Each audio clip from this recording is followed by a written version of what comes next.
All right, good afternoon, folks. We have got a solar eclipse for you here this afternoon. We're also going to be tracking all of the news around the world.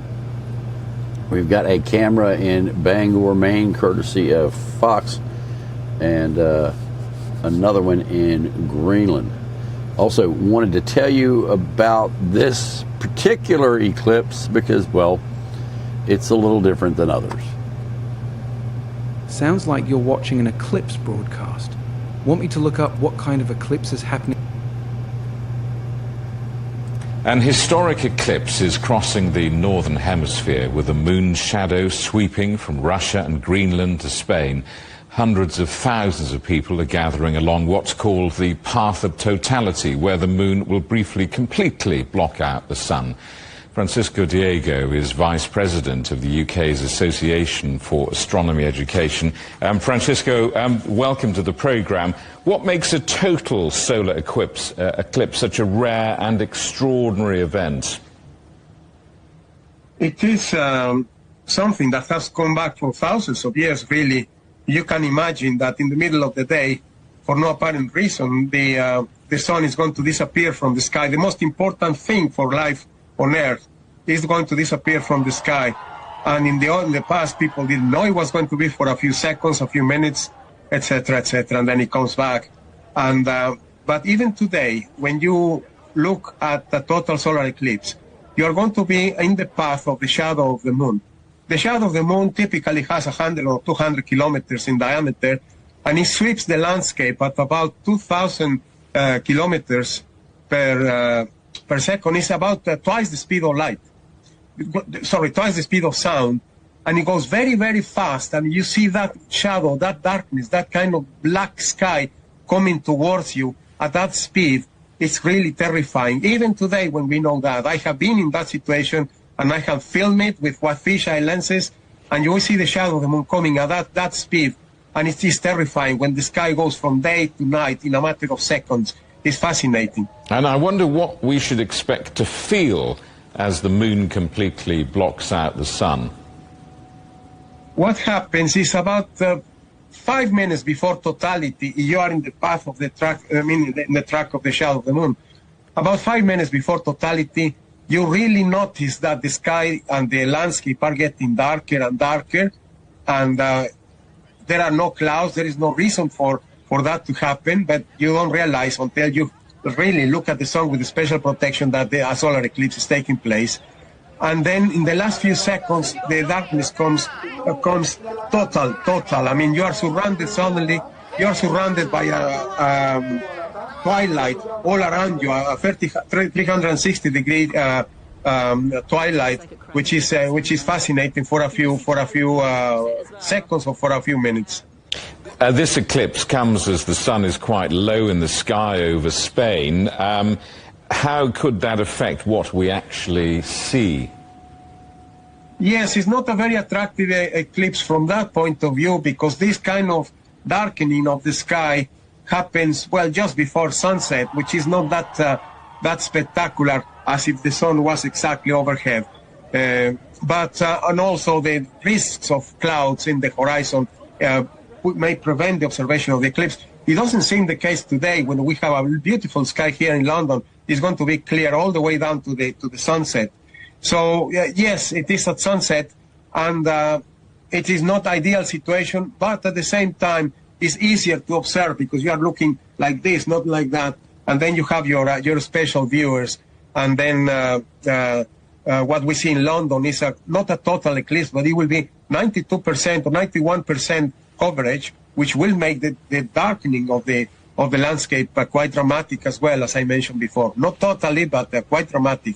And also, given all this, I saw your previous notes about the climate change and about the extremely hot temperatures. Well, during the eclipse, the temperature goes down a few degrees, which is quite refreshing. And very briefly, we always have to do health and safety.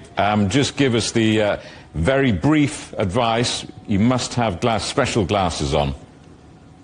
Yes, absolutely. You need special solar viewers that are black polymer, which is special for that. They block mostly the ultraviolet and the infrared radiation. You need to have those. When you put them on in front of your eyes, what you should be able to see is the sun and nothing else. There, the sky is completely black. So yes, the protection is very important, only when the sun is partially eclipsed. But of course, when it comes the time of totality, in totality, people in Spain, of course, you can look at the eclipse, the solar corona, with no protection. But it's only in those precious moments of totality. An historic eclipse is crossing the northern hemisphere with the moon's shadow sweeping from Russia and Greenland to Spain. Hundreds of thousands of people are gathering along what's called the path of totality, where the moon will briefly completely block out the sun. Francisco Diego is Vice President of the UK's Association for Astronomy Education. Francisco, welcome to the programme.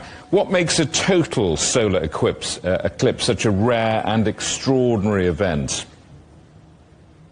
It is something that has come back for thousands of years, really. You can imagine that in the middle of the day, for no apparent reason, the sun is going to disappear from the sky. The most important thing for life on Earth is going to disappear from the sky. And in the past, people didn't know it was going to be for a few seconds, a few minutes, etc., and then it comes back. And but even today, when you look at the total solar eclipse, you are going to be in the path of the shadow of the moon. The shadow of the moon typically has 100 or 200 kilometers in diameter, and it sweeps the landscape at about 2,000 kilometers per second. It's about twice the speed of light. Sorry, twice the speed of sound. And it goes very, very fast, and you see that shadow, that darkness, that kind of black sky coming towards you at that speed. It's really terrifying. Even today, when we know that, I have been in that situation, and I have filmed it with fisheye lenses, and you will see the shadow of the moon coming at that speed, and it is terrifying when the sky goes from day to night in a matter of seconds. It's fascinating. And I wonder what we should expect to feel as the moon completely blocks out the sun. What happens is about 5 minutes before totality, you are in the path of the track, in the track of the shadow of the moon. About 5 minutes before totality, you really notice that the sky and the landscape are getting darker and darker, and there are no clouds. There is no reason for that to happen, but you don't realize until you really look at the sun with the special protection that the solar eclipse is taking place. And then in the last few seconds, the darkness comes total. I mean, you are surrounded suddenly, you are surrounded by a twilight all around you, a 360-degree twilight, which is fascinating for a few seconds or for a few minutes. This eclipse comes as the sun is quite low in the sky over Spain. How could that affect what we actually see? Yes, it's not a very attractive eclipse from that point of view, because this kind of darkening of the sky happens, well, just before sunset, which is not that spectacular as if the sun was exactly overhead. But and also the risks of clouds in the horizon may prevent the observation of the eclipse. It doesn't seem the case today when we have a beautiful sky here in London. It's going to be clear all the way down to the sunset. So yes, it is at sunset, and it is not ideal situation, but at the same time, it's easier to observe because you are looking like this, not like that, and then you have your special viewers. And then what we see in London is not a total eclipse, but it will be 92% or 91% coverage, which will make the darkening of the landscape quite dramatic as well, as I mentioned before. Not totally, but quite dramatic. And also, given all this, I saw your previous notes about the climate change and about the extremely hot temperatures. Well, during the eclipse, the temperature goes down a few degrees, which is quite refreshing. And very briefly, we always have to do health and safety. Just give us the very brief advice. You must have special glasses on. Yes, absolutely. You need special solar viewers that are black polymer, which is special for that. They block mostly the ultraviolet and the infrared radiation. You need to have those. When you put them on in front of your eyes, what you should be able to see is the So sun having a and joint nothing here, else. There, the sky is completely black. So yes, the protection is very important. Only when the sun is partially eclipsed. But of course, when it comes the time of totality, in totality, people in Spain, of course, you can look at the eclipse, the solar corona, with no protection. But it's only in those precious moments of totality. An historic eclipse is crossing the northern hemisphere with a moon shadow sweeping from Russia and Greenland to Spain. All right, we got some other news for you here. We are going to keep an eye, though, on what's going on with the solar eclipse here today.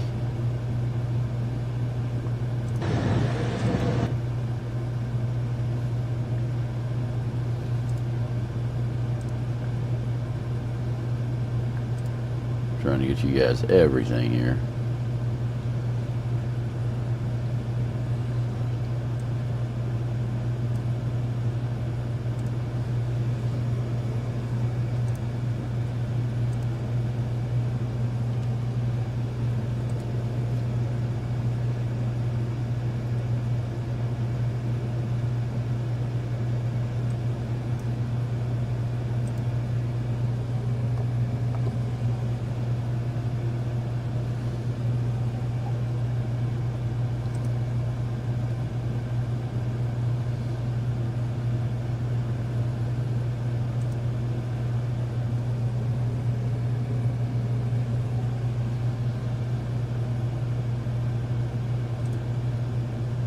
Chris Farrell is Director of Investigations and Research for Judicial Watch, one of America's leading government watchdog organizations. For years, Chris and the Judicial Watch team have used Freedom of Information Act requests, called FOIAs, to uncover government records they believe the American people have a right to see.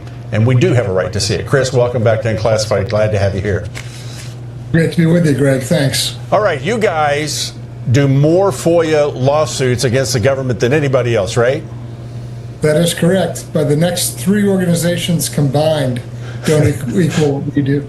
They must love you. I mean, every government agency must love when they hear Judicial Watch is coming around. You're the thorn in the flesh for them, and I'm grateful. And we're equal opportunity offenders. We ask unpleasant questions of everybody. No, there you go. Because it's your tax dollars. Exactly, I mean, that's what's right. going on. And the law has to be equal for everyone, right? I mean, no one's above the law. Before we get into Judicial Watch's from this 2 and 3 tier thing. Yeah, right. Before we get into Judicial Watch's investigation, let me start with the image that America saw on Capitol Hill with Dr. Fauci invoking the Fifth Amendment. It's his right to do, rather than answering questions about the government's COVID response. Now, like I said, that's a constitutional right.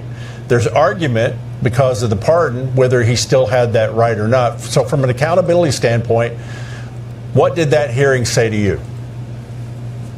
Well, I think it was an emotional release for people like Senator Paul. I don't know that it accomplished very much other than to confirm in the public's opinion or mind that Fauci was sort of a power-mad fraud. The real issue, though, is he failed to substantively respond to legitimate questions. Him invoking the Fifth Amendment probably is not entirely legitimate because he does enjoy a pardon that stretches all the way back to 2014. So since he is immune, he really loses the ability to say, I don't want to answer the question. I mean, that's normally why these sorts of grants of immunity or pardons, the flip side of getting the benefit is that there's then a responsibility. And so there's this idea that you're going to be forthcoming and truthful since no one can get you. There's no jeopardy. And so, I'm sure they would litigate for probably a couple of years whether he could or should or blah, blah, blah. But this guy's 85 years old. I don't know how much longer he's going to be around. But there was some sense of justice because he was exposed for the fraud that he is. Okay, so 2014. I've wondered why that number. By the way, the Senate committee, they have voted to hold him in contempt of Congress, and I think that's a significant thing. We don't know what will happen with that. But 2014, is there a Freedom of Information request that we could ask of the Biden administration? Why 2014? I mean, that is an excellent question. And if I know my merry band of investigators, and I do, my guess is one of them is asked specifically why that date was chosen. But sitting here right now, I can't come up with it off the top of my head. Okay, let's talk about Judicial Watch's latest action. I just read this. You're suing the Justice Department again for the contents of Fauci's government-issued cell phones reportedly recovered by the FBI. What are you looking for exactly in those records? Well, the short answer is everything. FBI Director Patel on the Joe Rogan show talked about, hey, we got his phone and there's stuff. Well, that's a great sentiment, and I'm glad that the director decided to reveal that. But the public is owed more, and there's a legal process that we're very good at to compel the production of those records. So rather than just doing kind of a drive-by commentary and saying, yeah, there's all kinds of stuff on the phone, well, we would like to actually know what it is. It's a U.S. government phone. You and I paid for it. And he was doing whatever he was doing using that piece of gear. There's a legal process to get to it.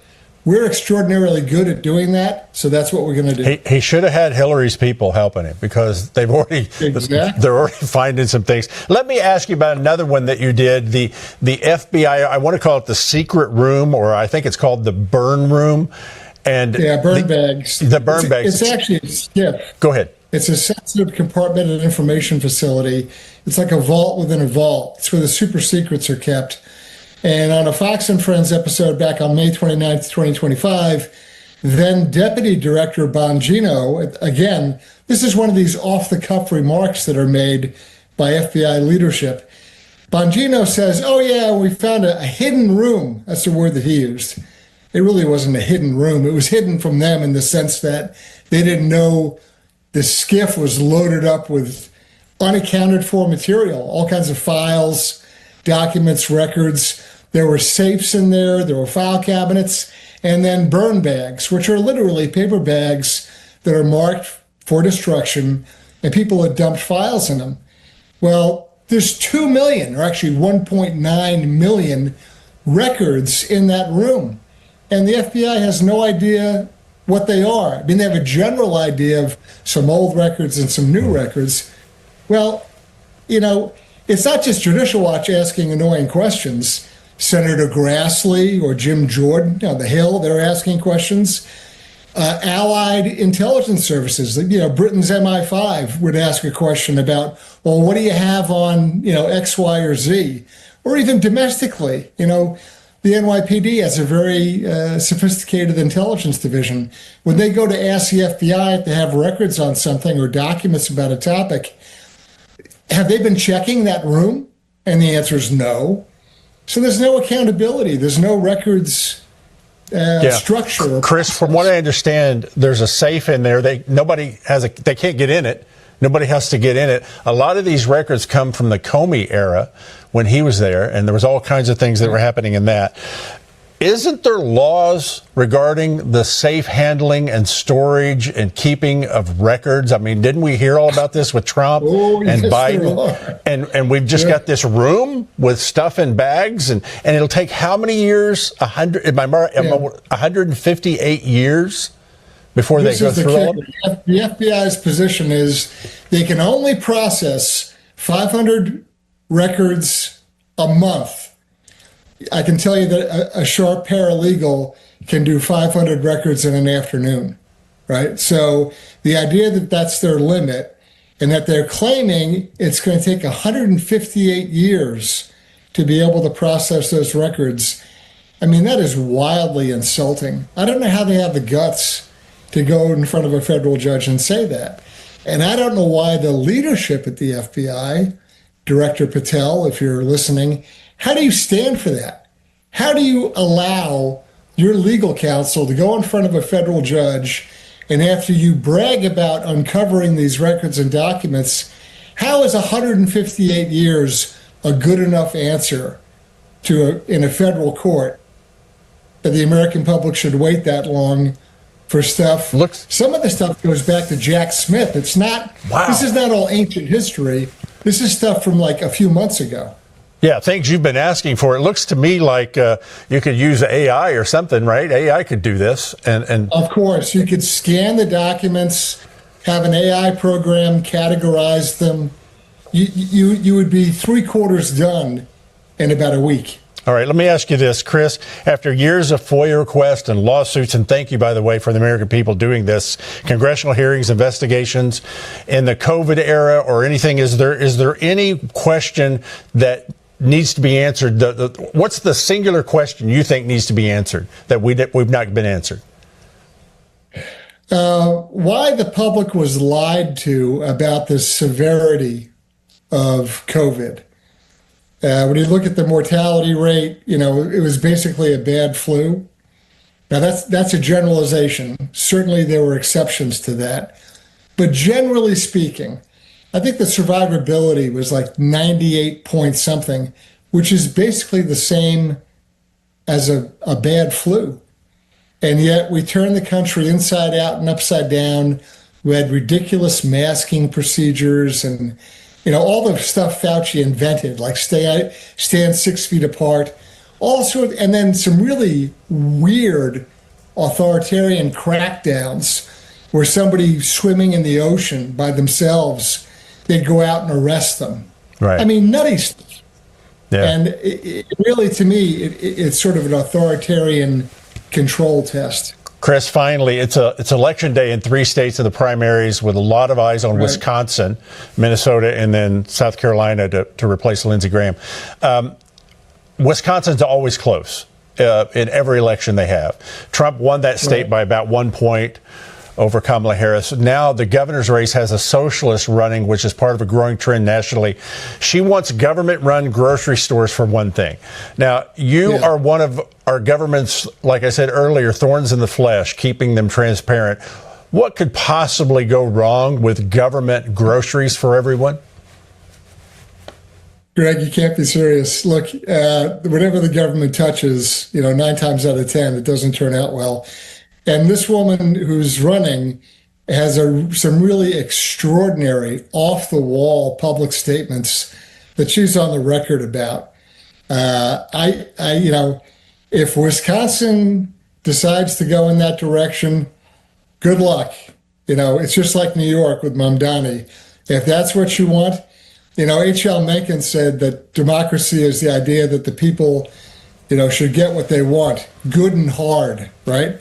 So if that's what they want, you vote for it, you got it. Should we be concerned about the rise of socialism that's happening right now? We should, because there's amnesia. Half of the country, communism is not in their living memory. And so they don't understand or appreciate the day-to-day life in East Berlin. I spent an awful lot of time working in Germany as an intelligence officer, and I have very vivid memories of occupied Eastern Europe and what that was like. If that's what you're signing up for, good luck. Yeah, that's why I wanted to ask you, and thank you, sir, for your service. Chris, I can't thank you enough for joining us tonight. And whatever conclusions ultimately come from all of the records that you guys reveal for us, Americans deserve transparency about decisions that affected virtually every family in this country with COVID, and really every decision that government makes. To follow Chris Farrell and the continuing work of Judicial Watch, you can find their investigations, lawsuits, and newly released documents online. Chris, thank you, sir, for joining us tonight on Unclassified. Thank you, Greg. Hello and welcome to In Focus. Today, the pressure on Russia is becoming harder for the Kremlin to hide. Anti-war voices are being pushed out of the political system, while fuel shortages, rising costs, and mounting economic losses are reaching ordinary Russians. And as Ukraine expands the reach of its strikes, Moscow is facing a war that is becoming increasingly difficult and expensive to sustain. The removal of Russia's only anti-war party from the ballot is another sign that the Kremlin is increasingly afraid of what Russians might actually choose, and what they might say about the war. At the same time, Ukraine's long-range strikes are reaching deeper into Russian territory and changing the atmosphere inside the country.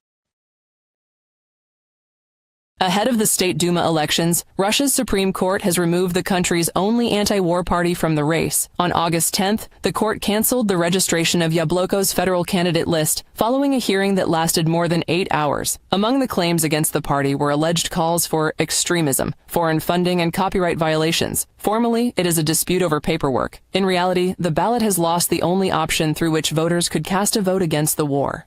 Власти должны понимать, кого они таким образом поддерживают. The authorities need to understand whom they are supporting with actions like these. They are supporting those who are leading the country towards catastrophe. They are supporting those who are increasing aggression in our society, increasing anger, increasing hatred. These are the people who brought Russia to the point where there was a military mutiny, an attempted military mutiny. After the ruling, the ballot will contain only parties that support continuing the war against Ukraine, according to Ukraine's Center for Countering Disinformation under the National Security and Defense Council. The center also cites a figure that helps explain the logic behind the campaign. Putin's administration reportedly instructed its appointees in the occupied territories of Ukraine to secure at least 70% support for United Russia. In other words, the result in the occupied territories has been predetermined, while inside Russia, the party that could have revealed the real level of anti-war sentiment has been removed. This is yet another piece of evidence that Putin's regime sees no future without war and is afraid to show support for anti-war sentiment. At the same time, an increasingly large segment of the Russian population is opposing the continuation of the war. They are predominantly residents of Russia's regions, although similar sentiments are also being recorded in Moscow, where rumors of possible mobilization are viewed extremely negatively. Andrei Kovalenko, head of the Center for Countering Disinformation at the National Security and Defense Council of Ukraine. And these sentiments are being shaped not by propaganda, but by Russians' own experience. Recent polls show that a majority want the fighting to end immediately. According to the Moscow Times, this has been influenced by Ukrainian strikes on oil refineries and logistics centers, the fuel crisis, attacks on Wildberries warehouse facilities, and rumors of a new wave of mobilization. For Kiev, this is not a side effect, but an explicitly stated objective of its long-range strike campaign. Ukrainian President Volodymyr Zelensky says the defense forces will continue carrying out long-range strikes against targets inside Russia. The aim, he says, is to demonstrate to Russia and its population that the war must end. Today, there is another achievement by our Ukrainian defense forces. Another facility of Russia's oil refining industry has been hit. The distance is significant, more than 2,500 kilometers, and this was in Tobolsk, in Siberia. This region is now within reach of our deep strikes. This is a very significant achievement by our Ukrainian soldiers. I thank everyone for their accuracy. There will be more Ukrainian deep strikes, which should demonstrate to Russia and to Russians that peace is necessary. We have data from internal polls in Russia showing that the number of people who want the war to end is already growing. And this needs to become even more tangible, so that Putin and his administration, his FSB officers, and everyone else in the aggressor state understand that there is no alternative to peace. The expanding geography of Ukrainian strikes is also changing Putin's own behavior. According to Express, the Russian dictator has begun avoiding trips to regions that could come under attack by Ukrainian drones. During his visit to Kazan, streets were closed, electric scooters were banned, and internet access was restricted. In Siberia, amid a fuel shortage, petrol prices were temporarily reduced ahead of his arrival, only to rise again after he left. Local residents were advised not to go outside while his motorcade was passing, to stay away from windows and not to use electronic or optical devices. The same measures were reportedly taken in Ulan-Ude. A visit by the head of state to his own country is now beginning to look like movement through enemy territory. The authorities today are holding on to power through intimidation and by forcing citizens into submission. But I think it is becoming increasingly difficult for the authorities to cope, because the situation is that the people at the top cannot, and they genuinely can no longer, maintain control and are losing touch with reality. And people at the bottom, of course, do not want to live the way they have been living. Perhaps the conditions for a revolution have not yet matured. But one thing is certain, people have had enough. They are absolutely furious. The expectations surrounding the elections are particularly telling. The Kremlin is no longer counting on an overwhelmingly high result. According to Ukraine's Foreign Intelligence Service, the task is to secure a controlled and sufficiently credible outcome. Administrative resources, a campaign centered around Putin, military rhetoric, and social promises are all being deployed. In other words, the Kremlin is preparing not to win an election, but to stage a victory. And that is the main conclusion. A system that can no longer afford even its own elections continues the war not for its declared objectives, but to maintain its grip on power, reported by Natalia Husak, UATV News. But political pressure is only part of the problem. The effects of Ukraine's campaign are also spreading through Russia's economy, from refineries and fuel supplies to agriculture, transportation, and aviation. What once seemed like a distant military conflict is increasingly becoming a direct economic reality for Russians. Consumer sentiment among Russians has fallen to its lowest level since May 2022, according to Ukraine's Foreign Intelligence Service. The cause isn't statistics, it's the gas station. A prolonged fuel shortage and regional disruptions are already hitting agriculture, tourism, and small business. What began as strikes on oil refineries has now reached the ordinary consumer's wallet. I'm worried about the economy, inflation again, everything else. Because the strikes on warehouses, for example, they have a really strong effect on this, because Wildberries cooperates with a lot of banks there and so on. This concerns the country's largest online marketplace. Due to a Ukrainian drone raid, Wildberries may have lost just over 1 million square meters of warehouse space, the Moscow Times writes. This isn't just about logistics. Suppliers, banks, and tens of millions of customers are all tied to the marketplace.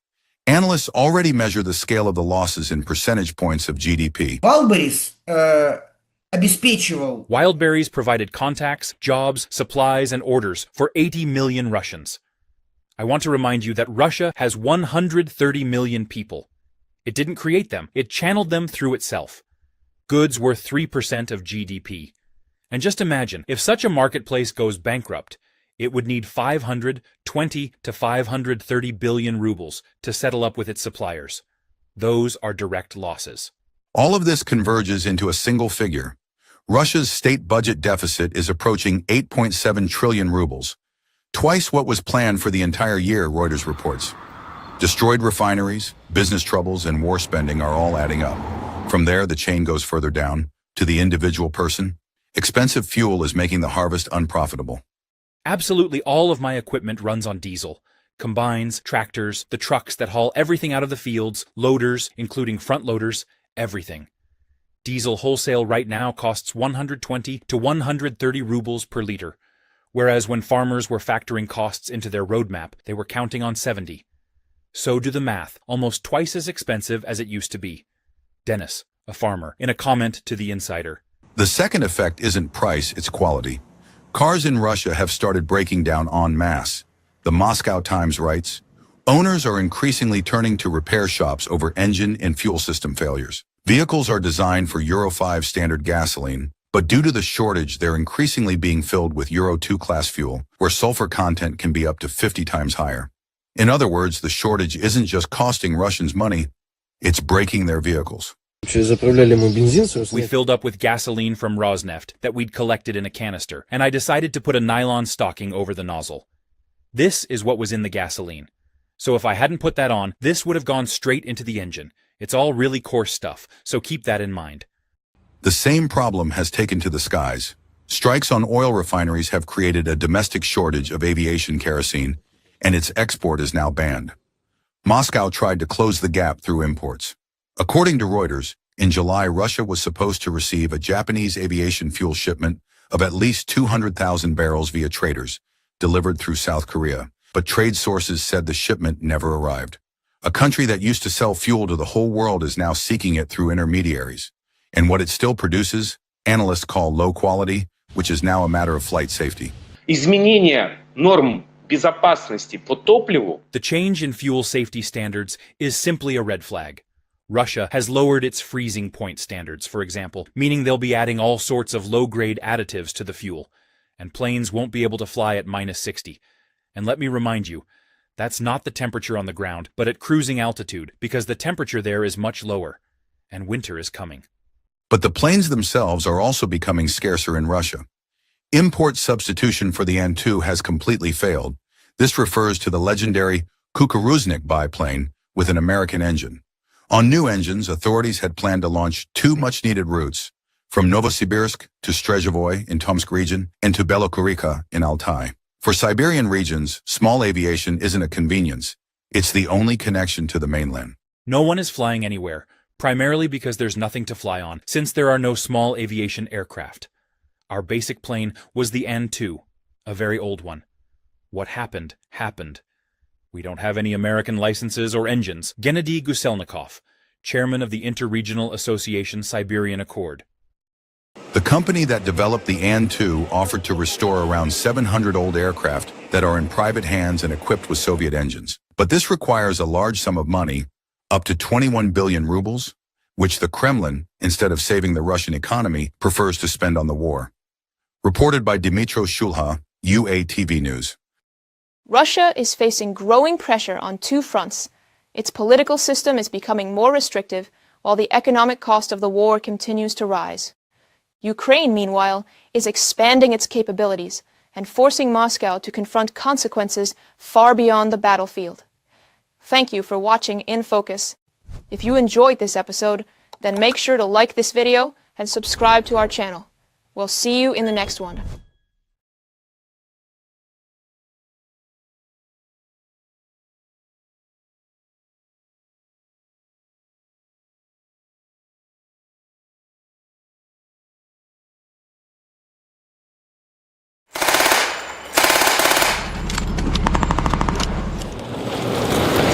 Here's a Jackal 3, what we've just recently took over at the regiment.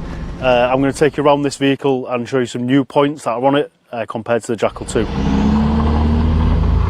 So first off, we have the windscreen and the roof. All right, this allows us to then operate in weathers that would naturally have been quite difficult on the Jackal 2 with no protection. The windscreen itself's there to protect the crew in the front for when we're doing like longer road moves, and then also the screens will then fold down, so if we need to have that ability to have them removed, we can do that, especially for the commander, so he can operate the GPMG as we move, or not moving, but when it's needed, he can then push that down and then fire the GPMG out of there. We have the winch at the front, which allows us to recover the vehicle. That can help us get unstuck when we're in them sticky situations. So we use it as a 4-car troop, and we use it for reconnaissance purposes, so we can go in nice and mobile, get in there fast and then get straight back out again. Okay, so looking to the front of the vehicle, we've now got new seats in here. This offers better protection for the driver and commander with the rollover bit on the headrest. Okay, as you can see, you've got the roof that provides that cover for the driver and commander to keep them nice and dry. And moving further back, all the rations. Okay, so in the back of the vehicle we have the same seats, all right, that offers that protection with that added rollover protection to keep the crew safe. Looking at the gun mount at the top, we have the GPMG fitted currently, however we can fit a 50 caliber HMG and a grenade machine gun as well, which is 40mm. Yeah, it can be quite fun, especially if you're using it in the correct way. You know, it is very sort of depends how it's sort of like employed. Just driving around sort of like on tracks and roads and stuff can be quite boring, but when you sort of take it off-road, that's when it comes into its own and it shows its capabilities. We've added mounts onto the side of it to allow us to have NLO and JAV, so we can take them with us now, and we've got a secure point to actually house them in the vehicle. In the back of the vehicle we currently have our kit stored on there. This is where all our personal things are, because we're currently out on exercise. We also have the added ability on this vehicle, when we're hooking up we can tow with new airlines that are now fitted to the vehicle to make it a lot easier and a lot safer as well. I'm running out of stuff to look at here. The Jackal 3 now benefits from a diff lock that allows us to cover more difficult terrain and get us out of worse situations, whereas before we may have got stuck. Jackal 3 all in all is a good vehicle. It is benefiting from a lot more storage ideas, allows us to carry more specialist equipment safely, and allows us to cover worse ground than what the Jackal 2 would have done previously. Thanks for watching. For more from BFBS Forces News, like and subscribe to our channel.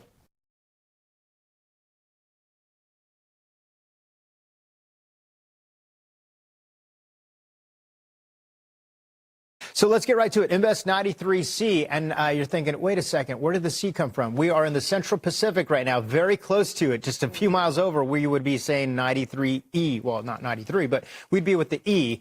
We do have 93C in the Central Pacific. If it does get a name, it'll be Lala because it is in this region. The area to watch has only moved this about 50 miles compared to yesterday, and about 10 miles from the day before that. Slow to go, but then eventually, once we get things going, Britta, things get more interesting. We'll get some more data today. They're doing an upper level flight that begins today at about 1:30, and then later this evening there is a scheduled flight for the lower level mission to see if we've got that center. You'll want to tune in tonight to Fox Weather because we'll have that live data on air in real time. And that's the biggie. Do they see low-level circulation?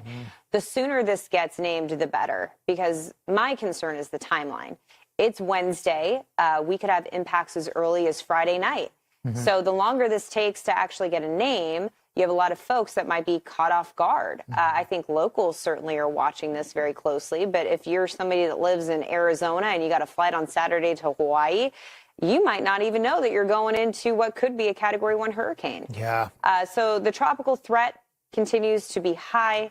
Again, this is exclusive to us here at Fox Weather. Here's a look at the computer models. And again, they do highlight the potential for hurricane force. Yeah, look at Friday. We're seeing some of the models puts the center closer to the Big Island.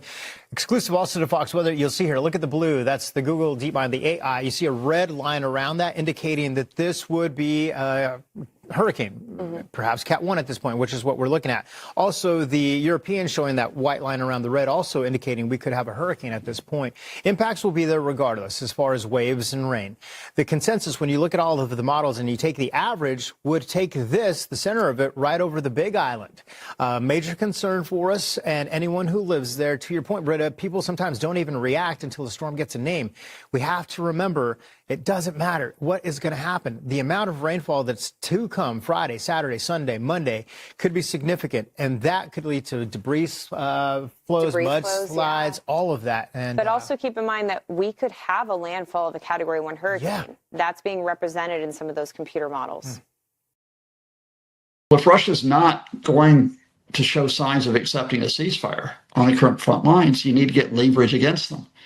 And Turkey's leverage in this case is to say, well, okay, if you're not going to ceasefire, we'll start providing offensive munitions to Ukraine. And if you still aren't offering to ceasefire or to talk about a ceasefire 3 months from now, we'll sell more. 6 months from now, we'll sell more. It shows that Turkey is getting, I suspect, a bit frustrated that the Russians aren't taking a way out of this invasion and that they're willing not to be necessarily pro-Ukraine, but they're willing to try to maneuver to try to get the Russians to accept negotiations. Joining me today is Scott Lucas, Professor of International Politics at the University College Dublin's Clinton Institute. Welcome back to our program, Professor Lucas. Daniel, it's very good to see you again. And as usual, if you'd like to see more such deep dive conversation, please subscribe to my YouTube channel, World at Stake. We are launching new podcasts and also new interviews soon. So let's begin our session with, I would rather say, sensitive topic, licenses for US-made Patriot missiles, because President Trump has promised Ukraine licenses to produce Patriot missiles inside Ukraine. However, it seems today that he hesitates to implement that decision, which has already been made during the Ankara summit. Also, according to The Atlantic, U.S. defense firms Lockheed Martin and Raytheon are hesitant to licensing Patriot missile production to Ukraine because, quote, they fear that Ukrainian manufacturers will be able to improve Patriot missiles and produce interceptors at scale faster and for much less money. So is it about politics or just some commercial interests? Well, I think the first part of this with Donald Trump is the easier part to deal with, because Donald Trump just says things in press appearances. And what he did in a press appearance last week was just say, oh, I haven't made the decision yet, you know. So everybody said, oh, he's gone back on that commitment that he made after the NATO summit that you were at in Ankara when he met President Zelensky. That could be the case, but Trump just gets irritated, he gets distracted. I want to know what's happening at working level. And by working level, what I mean is, are U.S. officials, whether they're in the Pentagon, whether they're in the State Department, whether they're in related departments, are they committed to implementing the licensing arrangements for the anti-ballistic missiles, if you will, the equivalents of the Patriot systems, or are they walking back on it? And from what I can see at this point, they are not. Those discussions about implementing the joint license, about the licenses for effectively joint production, are proceeding. The second part of your question is an interesting one because it raises a point which indicates that we're getting into the details of developing the agreements, which is, okay, let us say that Lockheed Martin and Raytheon, the two producers of the Patriot missiles, are involved with Ukraine in what in effect is a collective or a joint effort to develop the missiles inside Ukraine. Effectively, what share does each side have in that process? In a formal agreement, it will probably come out as what's called intellectual property. How much of intellectual property or IP do Lockheed Martin and Raytheon retain? How much does Ukraine have? I think that can be worked out. I think you may actually be talking about a financial agreement in which you have a share of future profits or of future income that comes from production. The other reason why I say that is that this reference to this issue of, could Ukraine make Patriots better than the Americans make Patriots, is at the bottom. So it's at the very end of a very long article by Michael Weiss, who is a very, very good analyst, very sympathetic to support of Ukraine. And indeed, his article, which is in The Atlantic, what it says is Ukraine is actually not dependent on the U.S. anymore. You have a position where Ukraine is not only defending itself, but it's making contributions which are going to be valued by the U.S. and by European partners. And if you think about that, that's quite an achievement to be able to say that, as we're in the 5th year of this resistance to Russia's full-scale invasion, that Ukraine's not only survived, that Ukraine actually has areas of strength which will contribute to European security, and if we get a sensible administration in Washington, contribute to transatlantic security. So you're confident that this decision should be implemented by U.S. officials, but it depends how exactly they would implement that. I'm never confident of anything when it comes to dealing with the Trump administration. But what I'm saying is that the interpretation that it has all fallen apart, I wouldn't go that far. We have an issue here, which is the more immediate issue, which is even with an immediate agreement, it's going to take several years probably to get to full production of the anti-ballistic missiles that we're talking about. Part of that process of those years of getting to this point involves these detailed negotiations to confirm the agreement. It's one thing to say, as fortunately we've had, not only with the U.S., but with other countries, that there are joint production agreements, but you have to get into the implementation stage. And unfortunately, this is the financial detail that can often mean it takes some time to move from announcement to completion. Let's also cover new U.S. intelligence that suggests that Putin could test NATO's resolve by conducting provocation or so-called limited incursion against Baltic nations. According to Wall Street Journal, this topic has already been discussed on all, I would say, major U.S. media outlets, this new intelligence information. What is your reaction to this, and how close are we to so-called provocations or any kind of test of NATO's Article 5?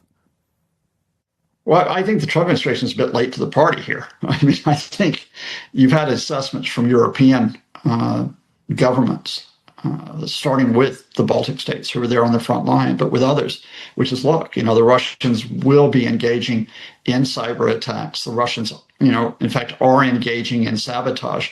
The Russians have been engaging at times in violation of airspace with overflights. I mean, that's already occurring. What's interesting here is, I think, is the timing that the Americans are saying, oh, we think that's happening as well. I mean, part of that timing has to do with, I think, the context of a couple of very serious attacks. And the one that comes to mind immediately is the drone that was discovered, thank God, at Leipzig airport in Germany, where you had I believe it was a bus driver for the airport, found the loitering drone and was able to effectively stomp on it and prevent it from detonating. And it was right next to a Ukrainian cargo plane. So, that's the type of, and it hasn't been conclusively proven the Russians are behind it, but intelligence suggests that they are. That's the kind of incident that is already occurring. For the United States to say it now, I think probably shows that there is an internal battle which had gone on over the intelligence. And that internal battle was not just how we assess the intelligence about what the Russians are going to do. It's political, because there's a faction in the Trump administration that don't want to believe that the Russians are threatening European security. We know that's the case with Vice President J.D. Vance and his entourage, for example. We know that has been the case with some of the political appointees in the Pentagon. And I think what you saw here is that U.S. officials who are saying, no, we do have an issue here, in a way are starting to win that political battle to say, yes, you can't just walk away from Europe and pretend that the Russians do not pose a threat, whether you call it hybrid warfare, whether you call it gray zone warfare. Let's also cover another interesting move by Turkey, and because Turkey will sell Ukraine a massive package of rocket artillery, 70 missiles for US-made ATACMS systems, even launchers for these US-made systems. And we have reports that US Congress and US is ready to greenlight this sale of weaponry to Ukraine through Turkey.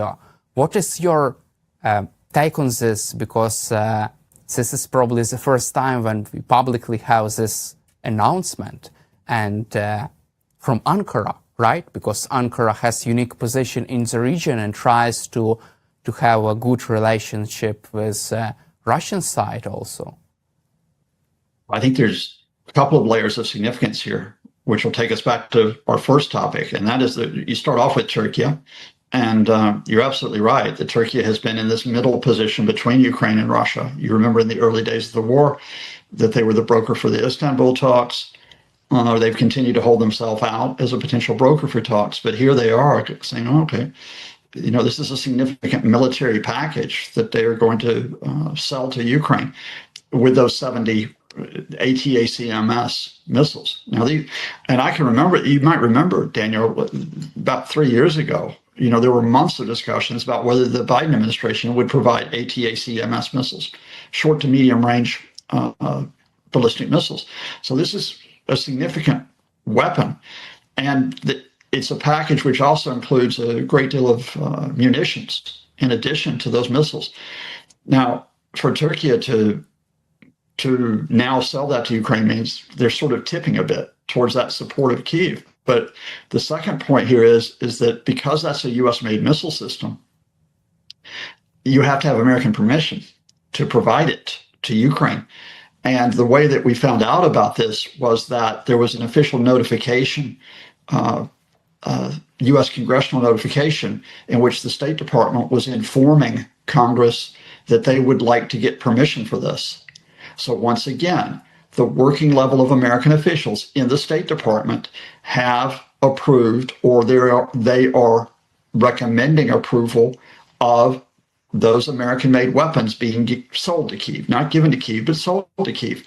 In the Trump administration, that's significant. That means working level officials, whatever Trump says, are continuing to look to back a supply of military equipment and munitions. Now, quite often we miss that because we know the headline. The Patriots, for example, cannot be provided from the United States, but can they be provided from other countries? And will U.S. permission be given? this is a possible signal that the answer to that might be yes. Will we see the U.S. giving permission for offensive missiles, further offensive missiles, to be sold to Ukraine? The answer might be yes on the basis of this. So whatever Donald Trump's white noise here is, you're identifying the key stories here.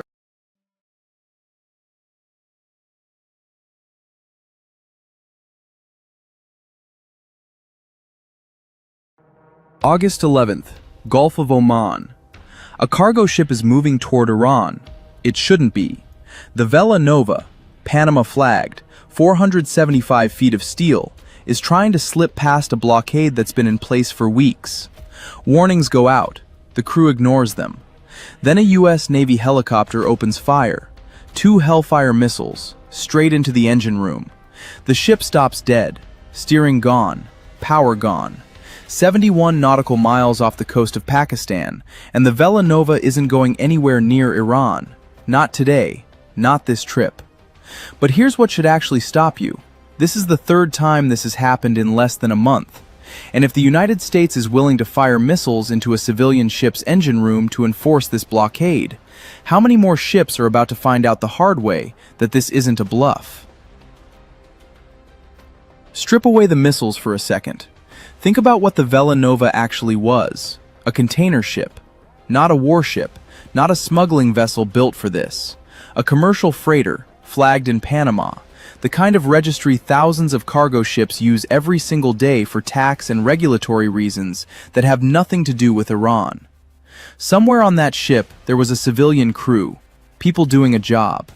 And somewhere behind the decision to keep sailing toward an Iranian port, there was an owner, a charterer, maybe a cargo contract worth enough money to gamble on outrunning a blockade that's already disabled 2 other ships before this one.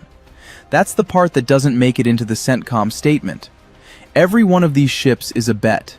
A bet that the money on the other side of that Iranian port is worth more than the risk of a Hellfire missile finding the engine room. For 55 ships, that bet ended the moment a U.S. warship appeared on radar and they turned around.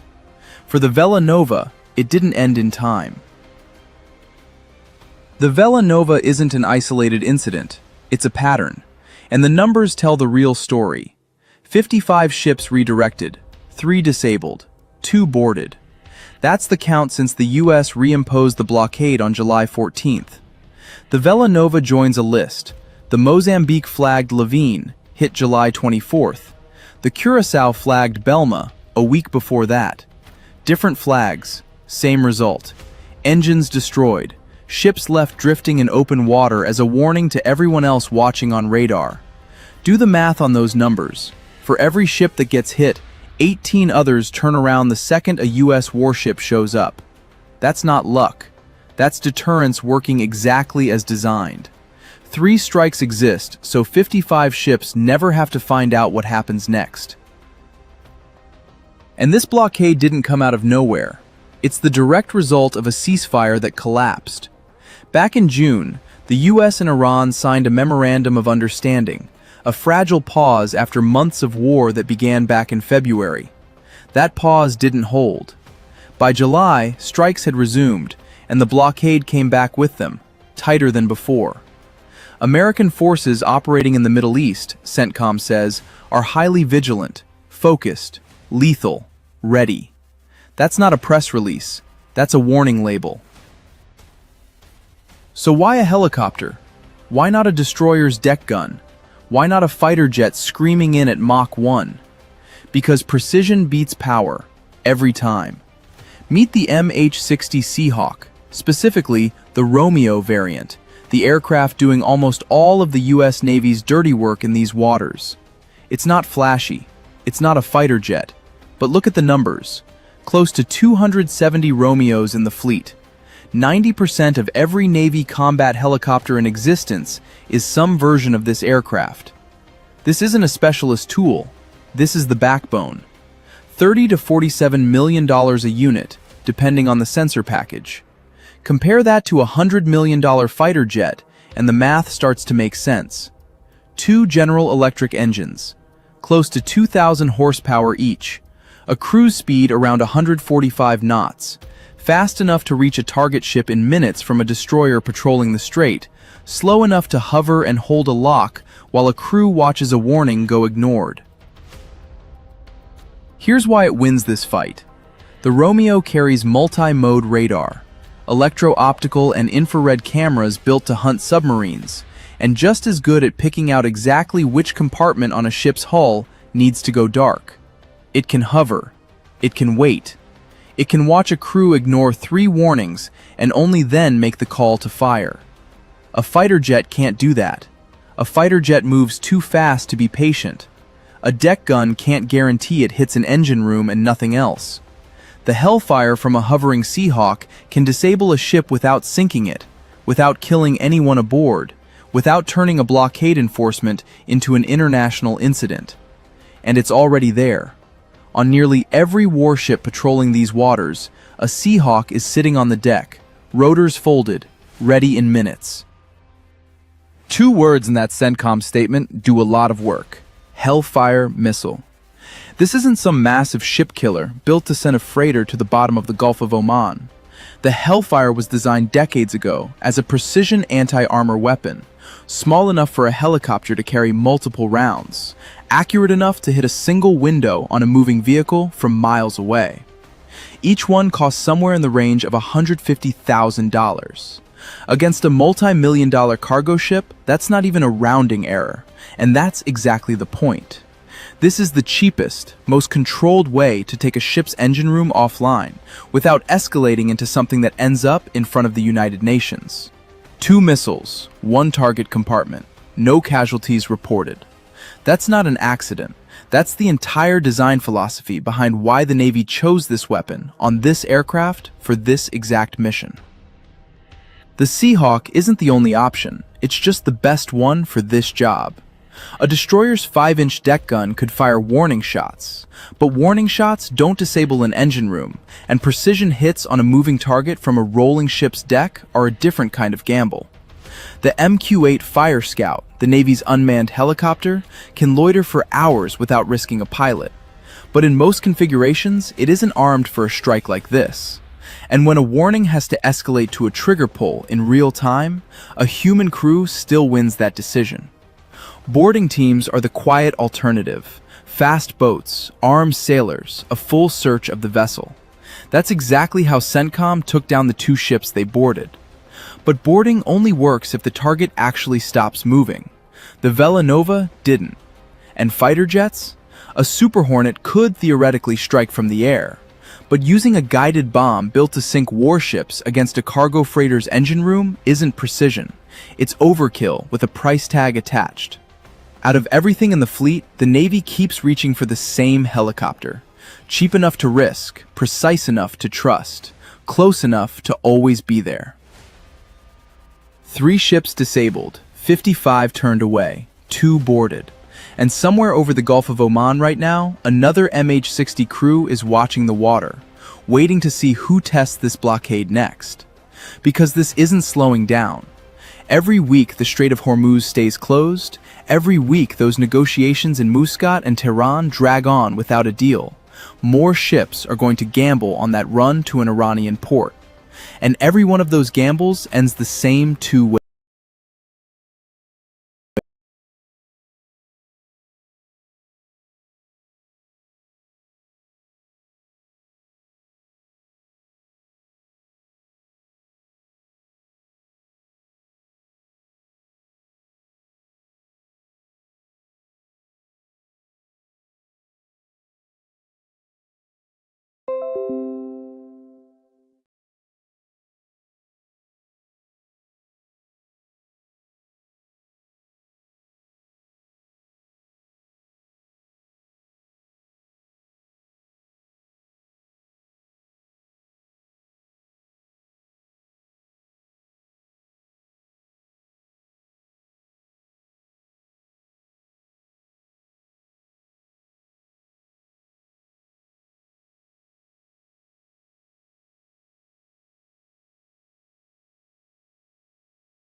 Right. Meanwhile, 7 minutes now after the hour. New details are emerging over the reported Iranian threat on the president's life while he was at the NATO summit in Turkey. It comes as President Trump says the U.S. still has total control of the Strait of Hormuz.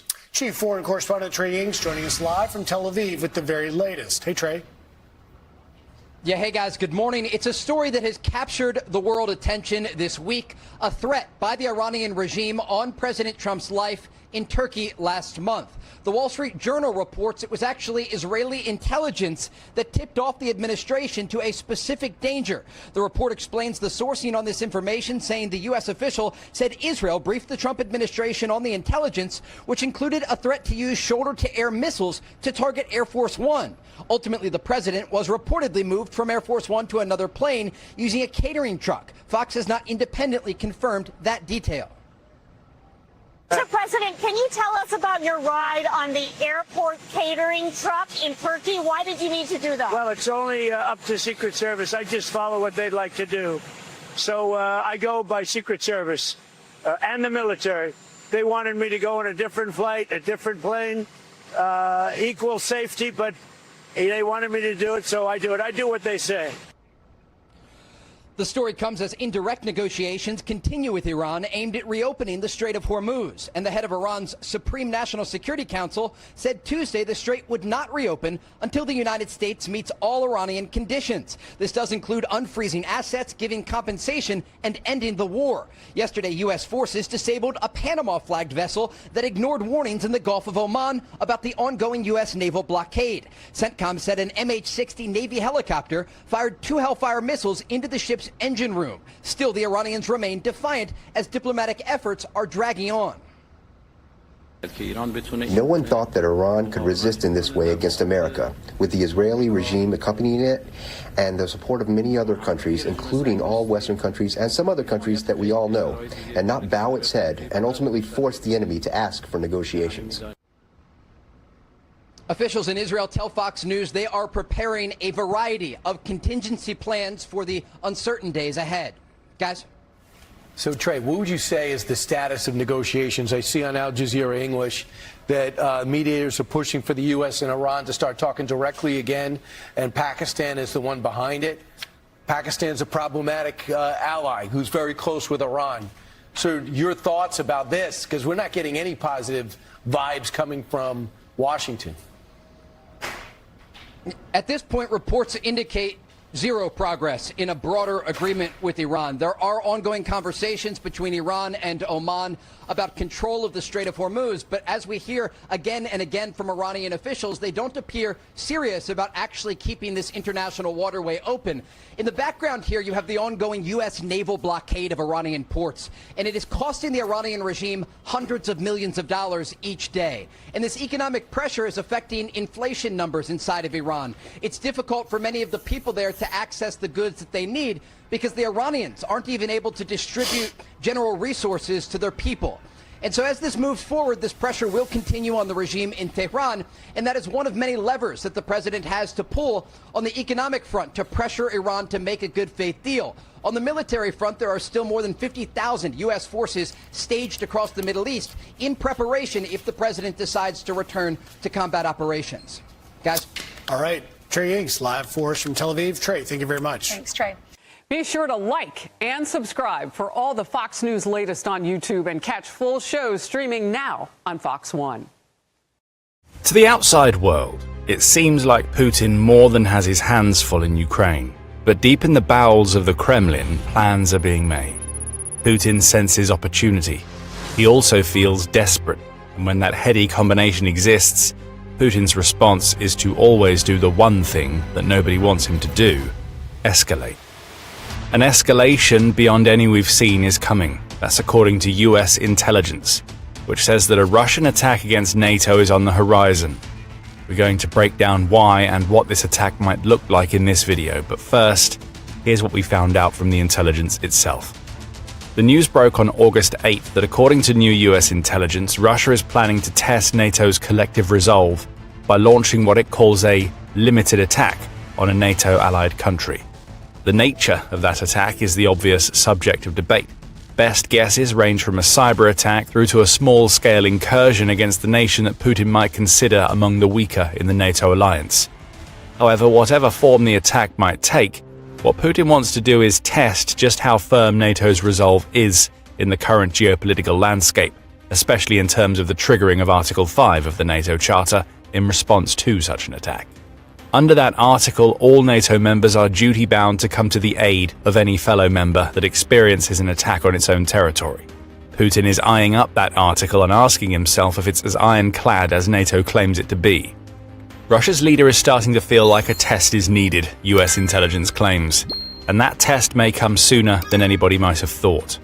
CNN reports that 3 sources familiar with the intelligence briefing claim that this upcoming Russian attack could be launched within the next few years. In its report, The Telegraph offers up a much shorter time frame. The attack may not come in a few years, the outlet claims. It may only be a matter of weeks before Putin unleashes whatever he and his cronies have been planning while in the Kremlin, or more likely hunkering down in one of their leader's many bunkers. The Telegraph says that whatever Russia has planned could kick off as early as this fall, amidst the Kremlin considering its options when it comes to next steps in Ukraine and beyond. Back in July, such options, as gathered from both US and European intelligence, ranged from an armed provocation on Polish soil, attacks against critical NATO infrastructure, and even false flag operations designed to pin blame on Ukraine and create divisions within NATO. One of those has come to pass, which we'll discuss in more detail soon, but when it comes to this latest intelligence, there is an obvious question to ask. What will Russia's big NATO test actually look like? It's here where things get murky, as is so often the case with Russian plans. All we know for certain right now is that the intelligence says that Putin is increasingly willing to authorize provocative actions on NATO territory, CBS News reports. Hybrid tactics seem like the most obvious bet. Such attacks put pressure on NATO while being deniable on the Russian side. We saw a perfect example in Germany earlier in August. There, a drone laden with explosives was found at an airport in Leipzig. That drone has since been assessed by the US and determined to be of Russian origin, claim officials who spoke to CBS. However, this is also the precise type of thing that Russia can deny. Whether the drone had exploded or not, Putin's cronies would immediately jump to their own defense. It wasn't us. Germany must have a problem with terrorists. Maybe if the country wasn't so anti-Russian, none of this would be happening. Wink, wink, nudge, nudge. Hey, maybe Germany should look at Ukraine. It could have been them. Literally anything will come out of the mouths of Putin's spokespeople to delay and deny, to create confusion and division, which is the point of Russia's hybrid warfare in the first place. So more of what happened in Leipzig is one possibility, but Russia has other, even more worrying options. The prospect of a limited incursion is brought up by the US intelligence report. Remember, Putin's goal is to test NATO's response. Hybrid warfare and cyber tactics are part of Russia's plans, but they've been part of what Putin is doing for a while now.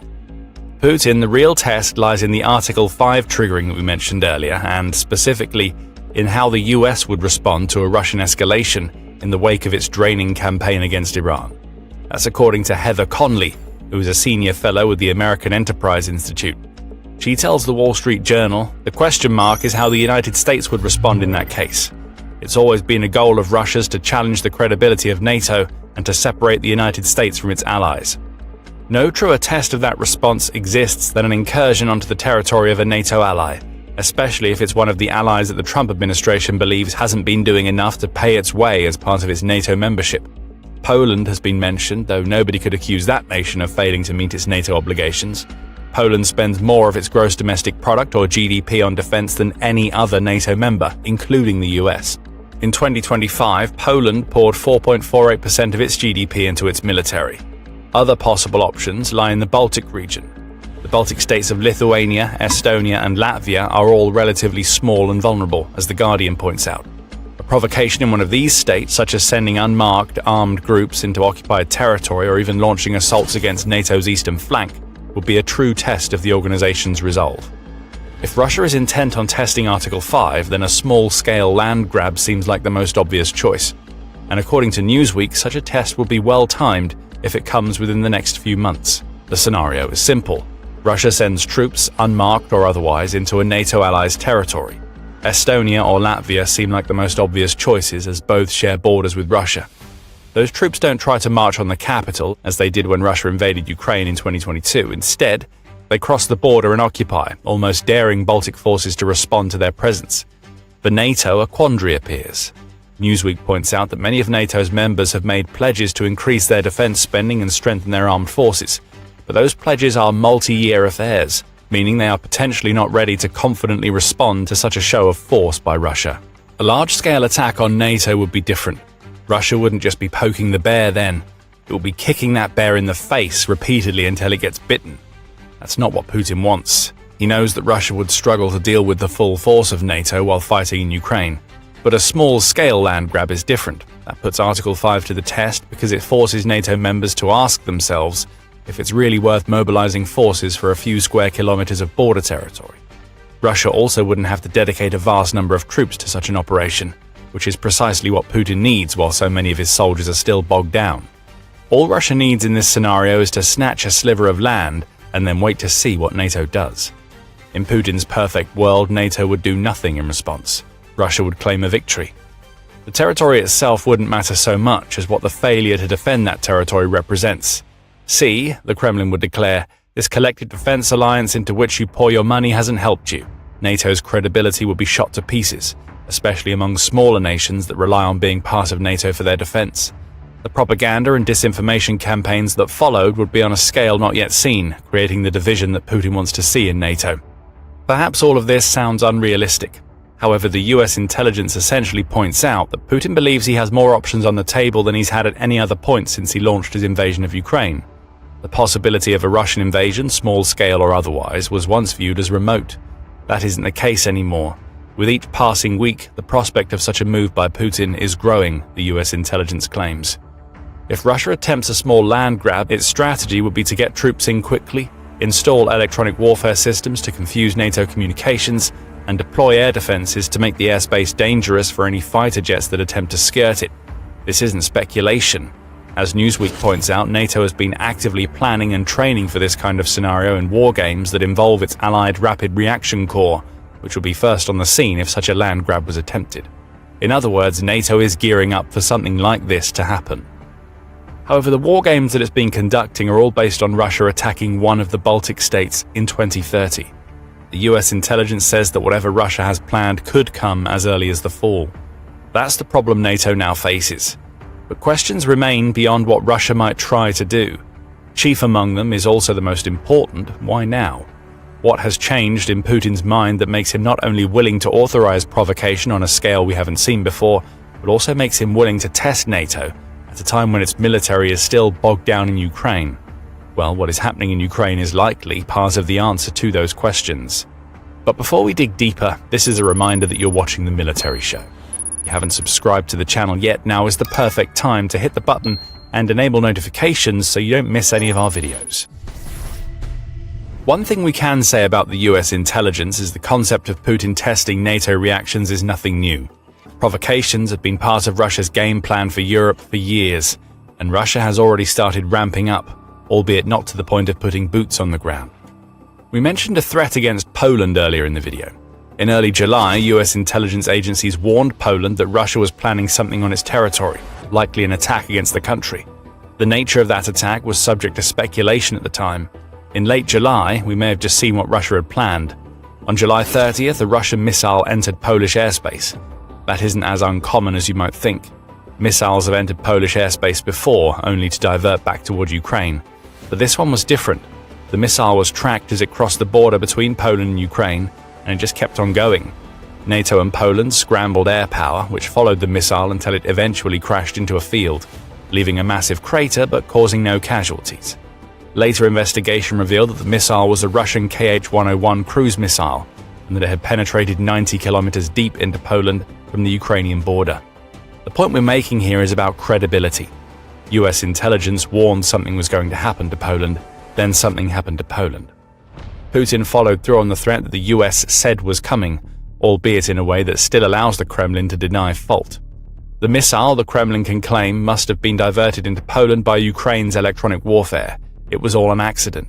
That seems unlikely. It was a test, and Russia has been carrying out plenty of them as it escalates. Just days before the KH-101 crashed in a Polish field, NATO forces in Romania shot down 3 drones in 3 days, all of which had ventured into NATO airspace. Ahead of all of this, the Atlantic Council noted in June that Russia was intensifying its shadow war against NATO, all with the goal of undermining support for Ukraine. Arson attacks targeting the then UK Prime Minister Keir Starmer were mentioned. as well as sabotage, vandalism, and surveillance being carried out by networks of proxies operating in European countries. So when US intelligence says that more may be coming and soon, then it has to be taken seriously. But still we have the question, why now? This isn't just about intimidation. That's all that Putin cares about, and the sort of hybrid attacks we just mentioned would be enough for Russia. But Putin is looking to escalate. And one of the reasons why, as suggested by former US Ambassador to the United Nations John Bolton when speaking to CNN, is that Putin may sense some fear on the US side. Well, I think he's watching the Trump administration in Iran very carefully, and what he smells is fear, Bolton says, adding, the fear that Trump is in a situation where he doesn't have a ready solution to the problem of gasoline prices at the pump for American consumers. Bolton brings up that midterms are just a few months away and that the US is still tied up in Iran. The fear in question is all about entering another conflict so close to the midterms. If Russia strikes in the fall, the US faces a dilemma. If Article 5 is triggered, Trump may fear offering the sort of response that the US is duty-bound to offer its NATO obligation, because entering a second war, while still fighting one that he promised would be over right now, could be a political death sentence for the Trump administration. As far back as April, Bloomberg was claiming that Operation Epic Fury ended up making the US look weaker in the eyes of its adversaries, especially after an initial ceasefire was agreed. The shock and awe of the aerial campaign may have been impressive, but it didn't get a result against a regime willing to dig its heels in. Plus, the US has burned through a massive chunk of its missile stockpiles in Iran, and would unlikely want to enter a renewed conflict with Russia, even if Article 5 is triggered. Putin sees all of this, and perhaps he knows that he has an opportunity to strike while the iron is hot, and the US is cold on the idea of getting embroiled in another war. However, there's something else at play here. Fear is certainly playing a part in whatever Putin has planned.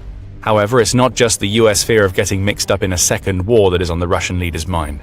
If US intelligence is right and Putin is planning something up to and potentially including a land grab, then that is also a sign that Putin fears his own people. He is desperate because he promised Russia an easy victory in Ukraine, hasn't delivered, and now needs something to take attention away from how badly he has failed to deliver. In this scenario, NATO is the handy diversion, the big bad wolf that Putin will provoke so he can justify the escalation of Russia's military campaign.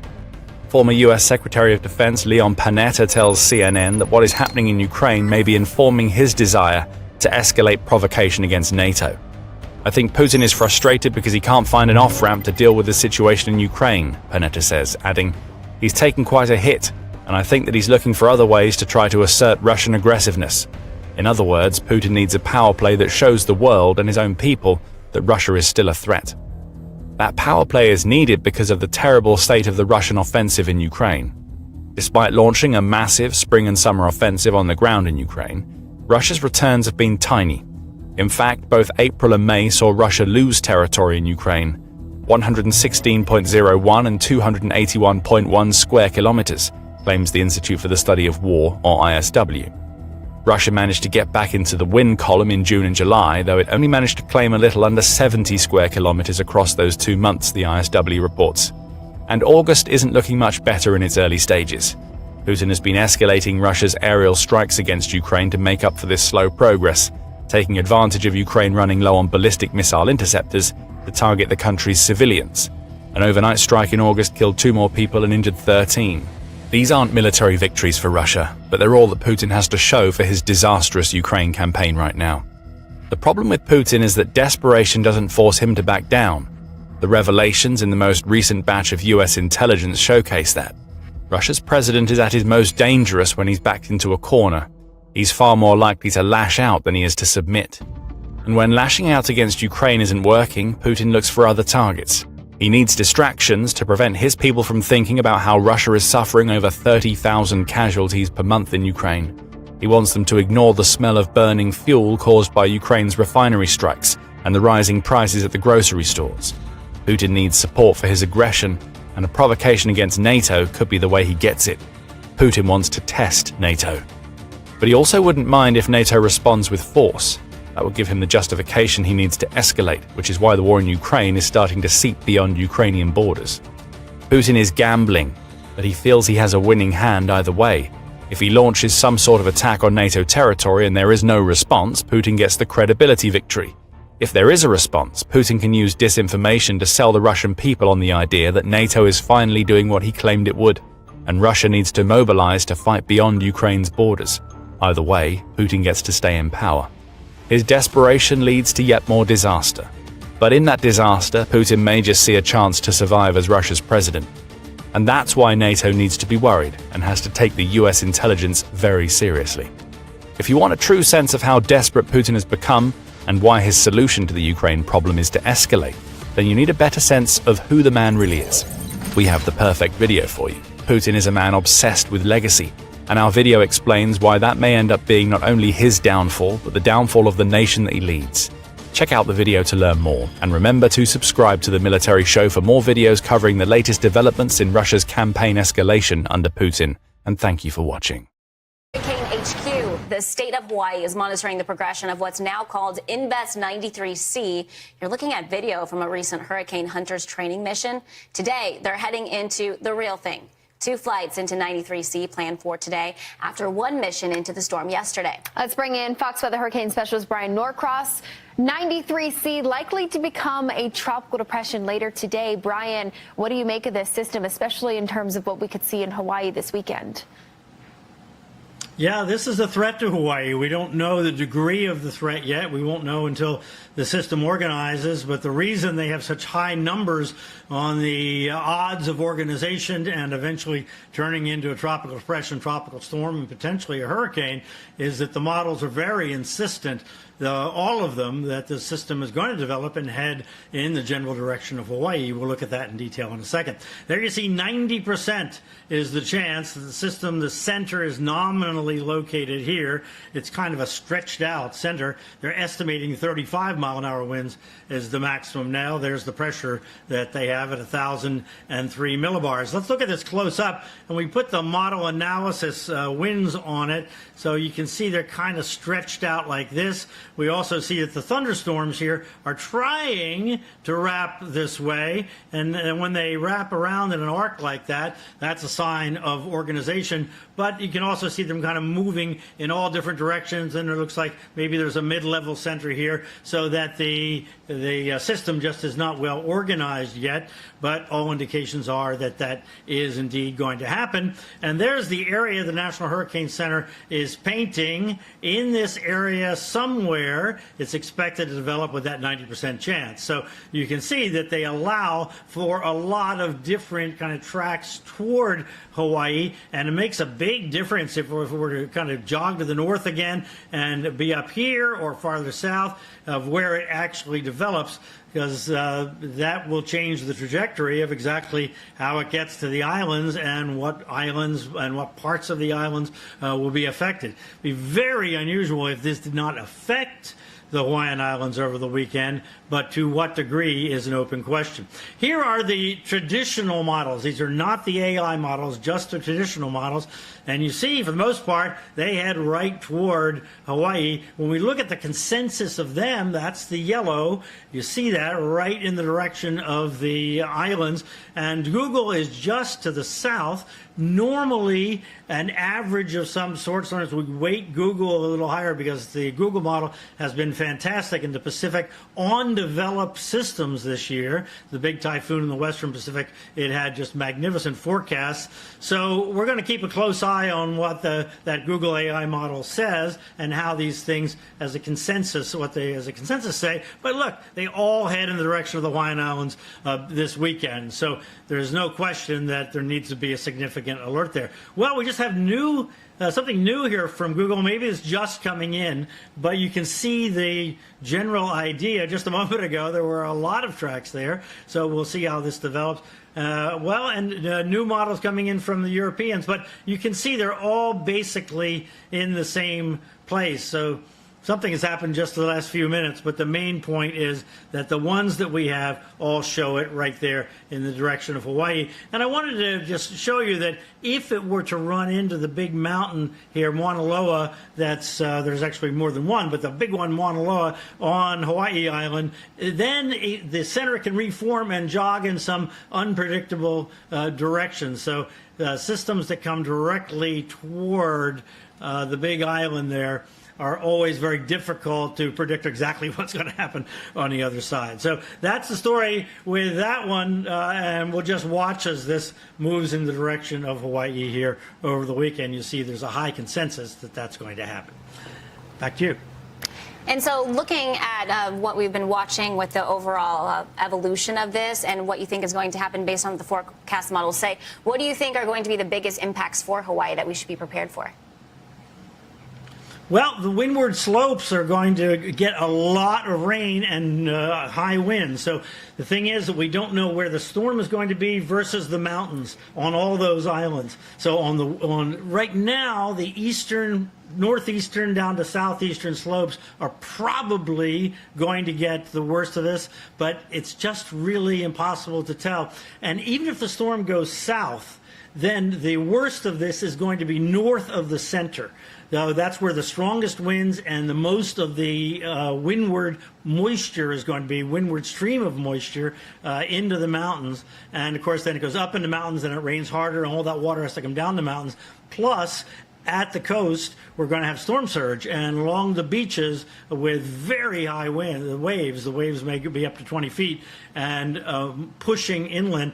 And we're at an astronomical high tide season, and the ocean is very warm, so it is higher because of that. So for a lot of reasons, there are threats there in the Hawaiian Islands for this weekend, and residents and tourists need to be thinking about, okay, where's a safe spot that we can ride this out if if the storm does look like it's going to be bad in our particular part of our island.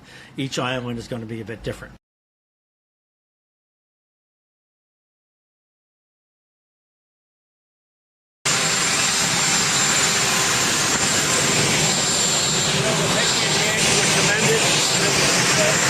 Great young athletes, the future of our country, and we had a great time in Ohio, a fantastic time in Ohio.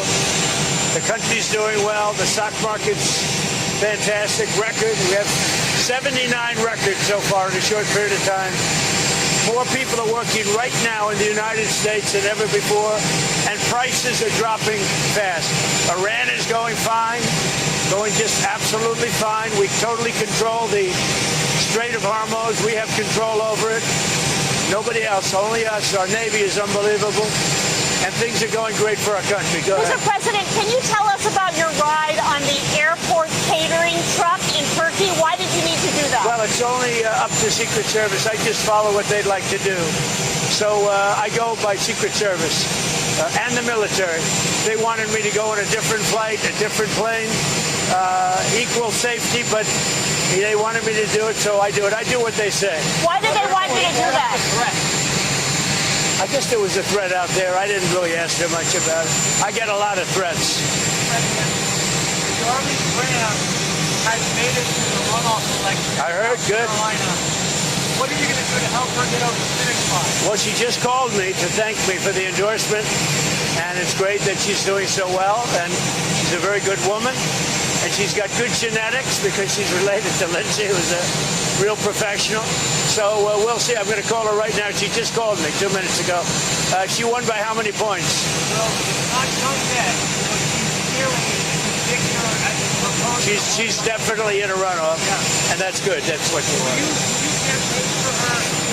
Yeah, I think so, yeah. On the Turkey, I mean, just so you understand, I like the other people in the race also. They're all Trump. I mean, they're all Trumpers, but, I endorsed her. I think she's great. It's really in honor of her brother, and she's really a very smart woman. Lindsay loved his sister. More than anything else, he would tell me about his sister, that she's just outstanding. He actually said, she's better than him. That was hard for Lindsay to say. So she's out there. She's doing a great job. Mr. President, you mentioned 2028 several times in the last few weeks. At the dinner, you put on a Trump 2028 hat. Are you serious about taking the third term? Everybody asks me that question, and you know that the law is very strong on that. I'd love to run, but the law is very strong. I get asked by well, even tonight, they're screaming at the event, 2028. No, everybody wants me to do it, but the law is very strong. Thank you very much, everybody. The Turkey flight, Air Force One still flew out of Turkey with press and with White House officials on it. How much is Well, this one went over to England, where it was shown to the Well, soldiers. they're still at risk, even though No, I know, but this one went over to England because the soldiers wanted to see it. Right, the And one it stopped, and they showed it to the soldiers, and we did a switch over there. And it was really as per the military, and I just have to do what they say. They go for safety, and I have to do what they say. Why was it too dangerous for you to fly on Air Force One, but Well, not I don't too know. dangerous I for the think press? actually the plane that I flew on was at greater risk. Why I think do it you was say at greater that? risk because that would be the plane I think that they would be more likely to go for. President, were you surprised, Mr. President, that the Secret Service is telling you to take that third plane? No, not surprised. I have a lot of threats. I have a lot of threats that you don't know about.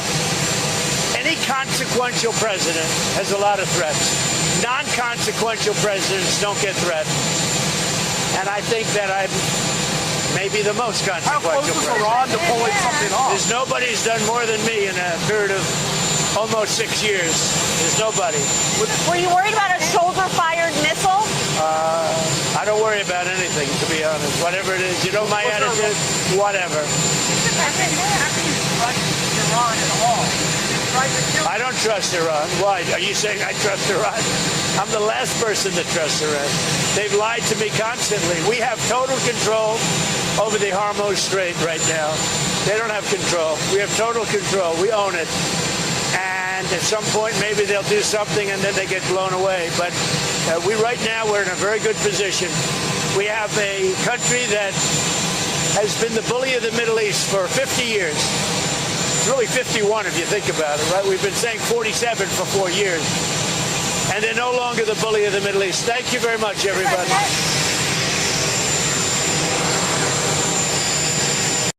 Kevin Liptak is out front with everything we know about how the ruse was pulled off. At 7:54 p.m., preparations get underway at the Ankara airport to execute the subterfuge. You can see in this video, airport catering trucks begin getting into position at the side of the blue and white Legacy Air Force One that Trump said he was using to return to Washington. At 8:24 p.m., Trump's motorcade arrives to the tarmac. As it speeds towards Air Force One, another smaller plane, a C-32A, is parked nearby. This shot is the best vantage of how the two planes are positioned on the tarmac. As the motorcade rounds the corner, you can see the two catering trucks at the side of the jumbo jet lifted up on hydraulics to doors on the right side of the plane. A few minutes later, Trump climbs the staircase and waves before entering his cabin. You can see the catering truck right there beneath the fuselage. At the back of the plane, reporters and staff line up to get on board. Once they're in their seats, the Secret Service tells them to keep their window shades down. Agents even come to the cabin, which faces out toward the smaller C-32A, to make sure all the shades are lowered. And this is when the shell game begins. A U.S. official says Trump was whisked off the plane and into a waiting catering truck. At 8:28 p.m., you can see a man in a suit climbing into the truck's cab. The container is lowered and the truck pulls out a minute later. The truck drives away from the bigger plane across the tarmac and pulls up to the C-32A. By zooming in, you can see it right there behind the engines. A person in a suit steps out of the cab, walks to the stairs, and gets on board.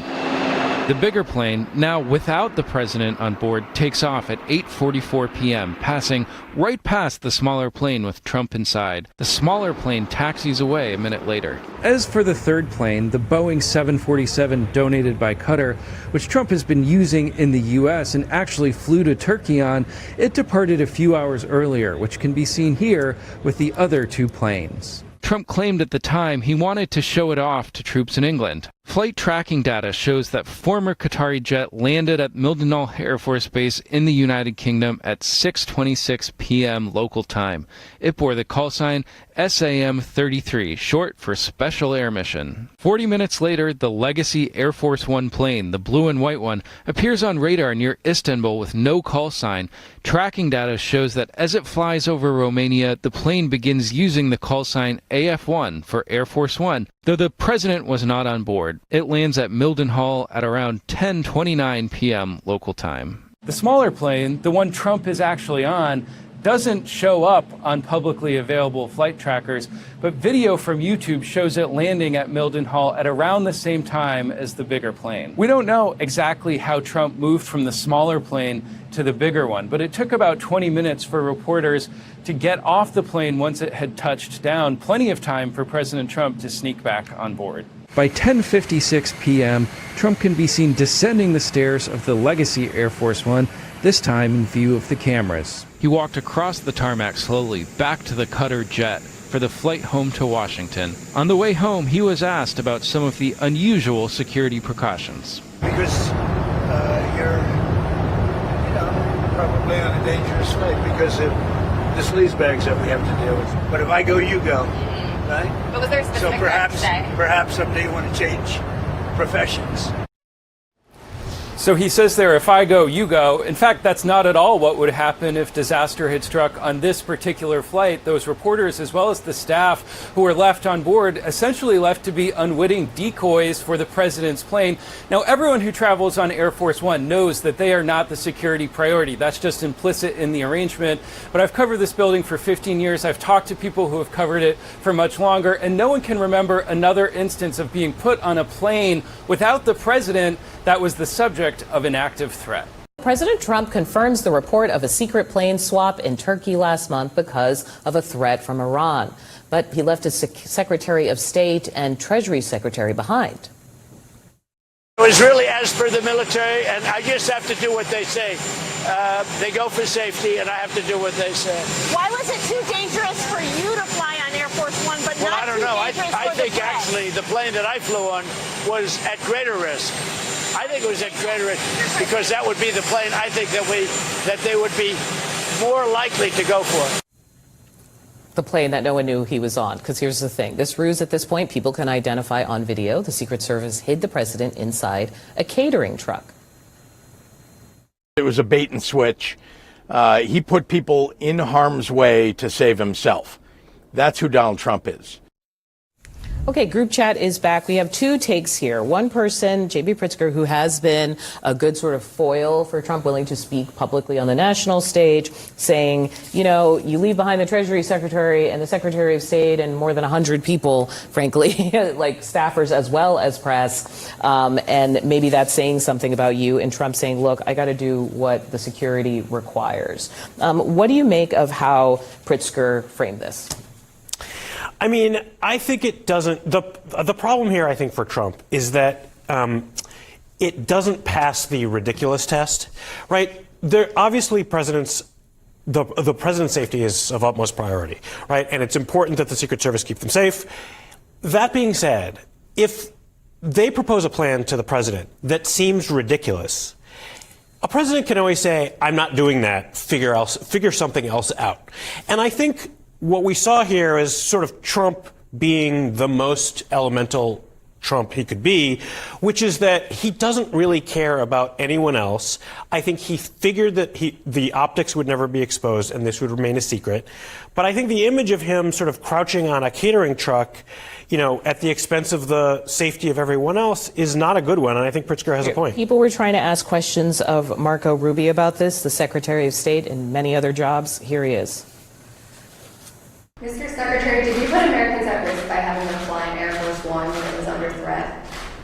How persistent is that threat to the president? He has a lot of jobs. He sure does. I wish he was on the catering truck as well, just theoretically. But talk about this take.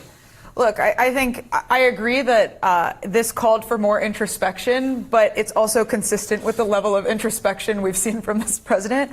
Does it seem plausible that he was told to do this by security and he just did it? Absolutely. That makes a lot of sense to me. I think that the big mistake here was that the media and others were not briefed before opting into this. Apparently, they were told to bring down the shades, just no reason. Yeah, and it seems like there were no other details. Look, these types of switcheroos have happened before.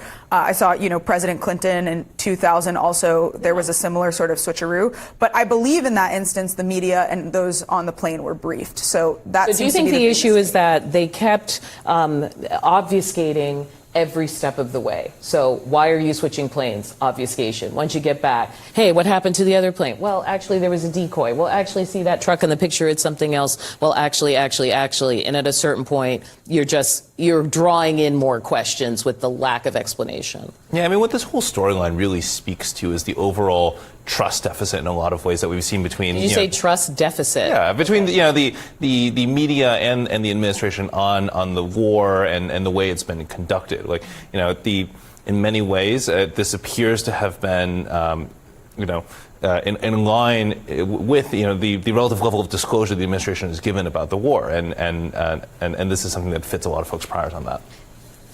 It just adds to the ridiculousness that this administration, I mean, if the president thinks his life is constantly at risk, and we know that there have been Iranian threats on the president's life. And multiple actual assassination attempts. I mean, that's my thing. I kind of feel like if I've had multiple assassination attempts and someone says, get in this truck, I get in the truck. I'm not necessarily like, should you ground the other plane? Let's have a logistics meeting about this. Like, I actually am not sure I totally agree with the sort of panic about this. Yeah. Well, but also remember, we don't really know at the base of this how much the fact that he took a plane from the Qataris that was not fully prepared to carry the president factors into this. This plane is a pain. He started a war. He started a war of choice in the country next door to the one he was departing from, and he couldn't take the plane that he corruptly took from the Qataris because they rushed it. He couldn't be patient enough for the next plane. And so at the end of this, we don't really know what was behind it, but they have not explained whether or not this corrupt deal plays a part in any way. Yeah.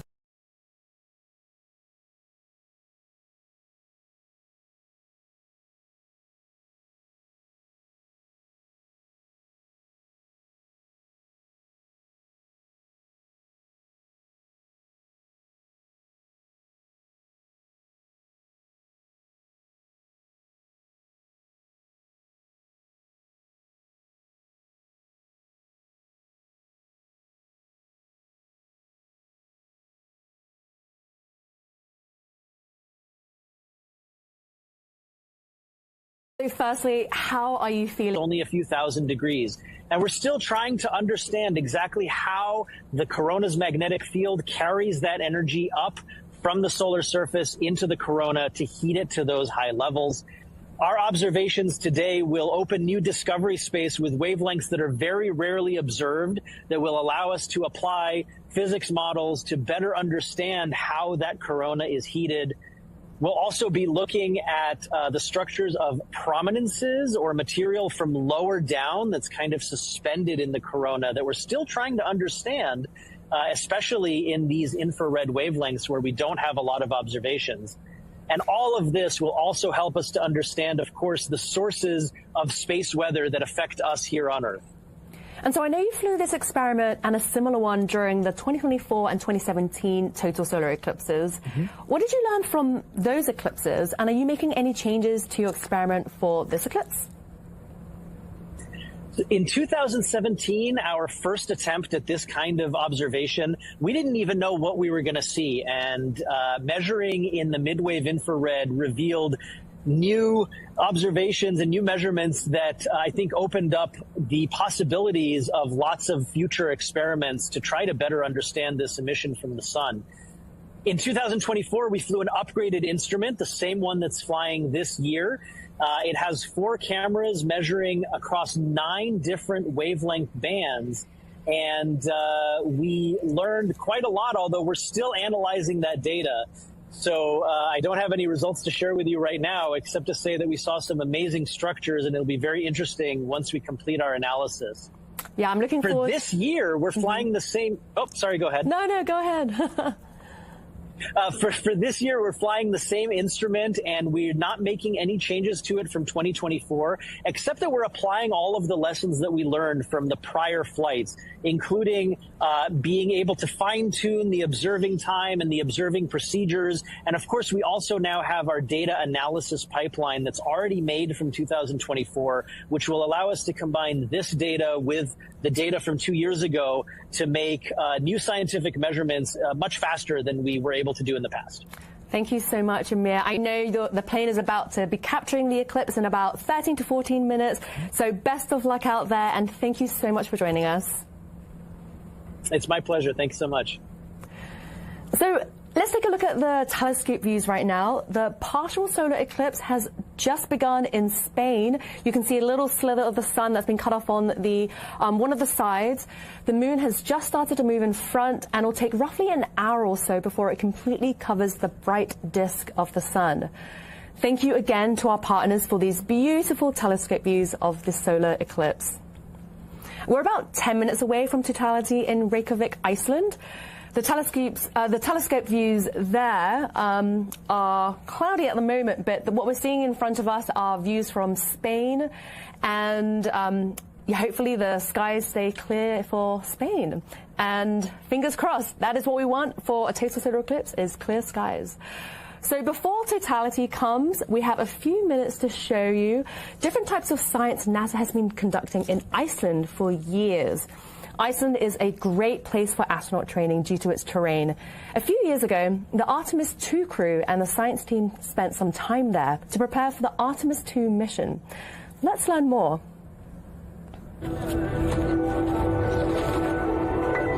Iceland is a really wonderful place. It's a great place of interest for geologists, but it's also a wonderful analog. On Artemis, we'll visit the lunar South Pole, we'll make observations from orbit, and we have a whole new set of science questions that we hope that Artemis astronauts will help us answer for the Moon and Mars, which are, of course, planetary bodies we're really excited about for human spaceflight. Specifically for the Moon, we have features here in Iceland that are geologically relevant to the Moon, and also just have a sense of scale and a sense of identity that really mimic what we know the lunar surface looks like. There's a reason Apollo astronauts trained here, and there's a reason we're bringing Artemis crew here now. This is just a really wonderful place to learn about processes that shape the Moon and to really understand what it feels like and what it takes to actually navigate and do an EVA or a spacewalk on the lunar surface. In Iceland, we are doing field work. We're training crew members. This is a key location for training for Artemis crews. Here we see in real time volcanic features that were created not long ago. It's a real special place for doing training for geology. I'm here in Iceland training the Artemis II crew in geology. There's really transformational science that we can learn by getting boots back on the Moon, getting samples back, and being able to do field geology with trained astronauts on the surface, making observations that only they can make from that perspective. Everybody start to see maybe softball size, It's a fantastic place here in Iceland to be able to train geology. Also, navigation skills are another big component of what we're doing out here in a beautiful environment like this, out here camping in the highlands of Iceland.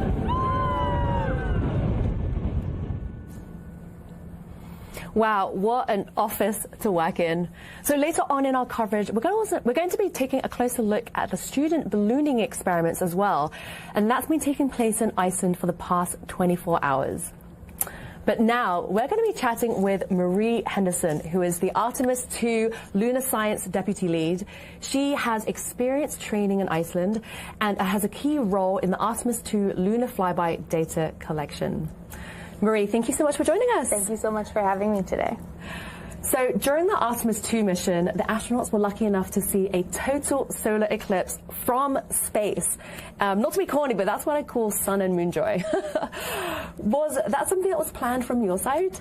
We knew that it was a possibility that we could have a solar eclipse during our lunar flyby. So months before, we prepared our lunar imaging procedures, some of that based on what we learned during the Apollo program, but also some that we learned from imaging that took place during the 2024 solar eclipse. And so we used that to prepare our cameras, but also once we realized we were coming up on a launch day, especially in April, where there was that possibility, we had to go back and we had extra time to train the crew on what they were going to be seeing during this eclipse and what types of observations the scientists were really excited to learn from them for.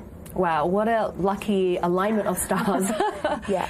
Is seeing an eclipse from space any different from Earth? Did they see different things, and did they have to wear eclipse glasses? Yes, the crew did have to wear eclipse glasses, and so we got those manifested, as you can see on your screen, for them to make safe observations. One of the large differences between what the crew saw as they went around the moon and from here on Earth is we looked at an eclipse through Earth's atmosphere, and so they didn't have to do look through an atmosphere as they're going around the moon. So they're able to see the full extent of that corona as well as the zodiacal light in the solar system. And how long was the eclipse up there? It's about 53 minutes long. So they got a much longer chance to look at that eclipse. Wow, what an opportunity. What was the day like for you in the SUR? It was a very exciting day. This was not something that we really knew exactly how it would be. And so we had just had a beautiful lunar flyby of the illuminated portions of the moon, and then we turned to watch this eclipse. And the descriptions that we heard coming down saying that they were, this is sci-fi, and they couldn't even imagine in this glow. We didn't see that in our coverage, but once those images started coming down that night, it was mind-blowing to see exactly what they're describing. And I wish I was there myself. Same. Well, that's incredible.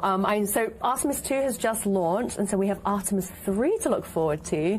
Can you tell me how you're preparing for that mission? Yeah, so Artemis 3 is a different type of mission. We're not going to be going to the moon. We're actually going to be working in Earth orbit.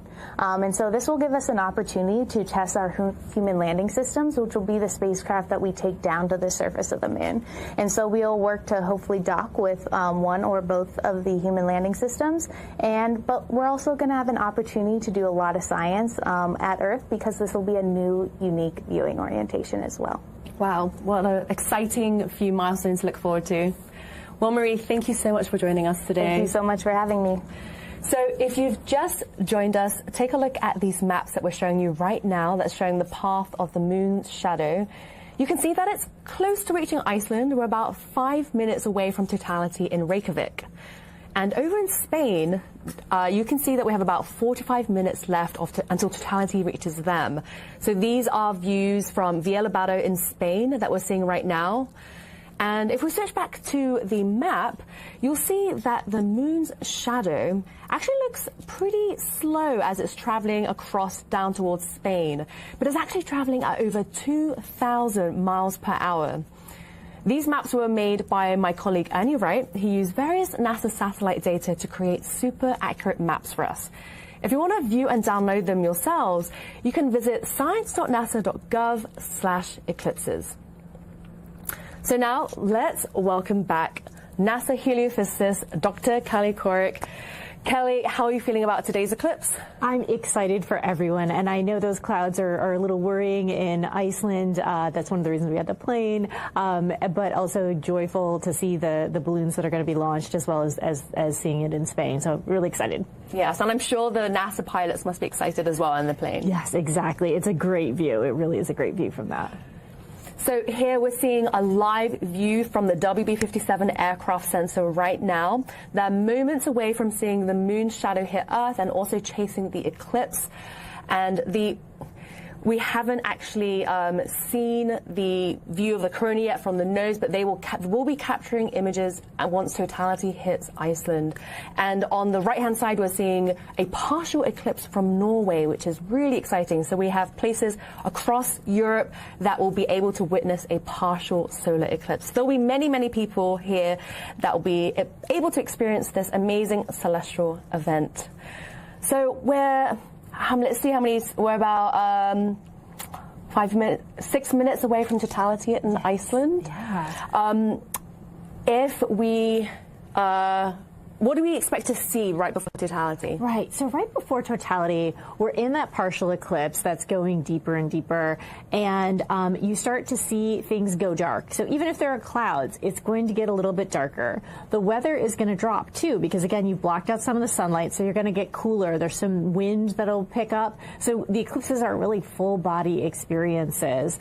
You might also notice that animals react as well. It's not just humans that experience this, but if there are any animals, they might start to pretend that it's nighttime or realize it's nighttime and start to kind of nest. And this is very unique for that part of the world, because right now they're on almost 24 hours of sun. So they are going to be a little shocked by this. And so you'll be experiencing a lot of different things, even if you don't get to see the beautiful corona. Yeah, I'm thinking about everyone on the ground in Iceland right now.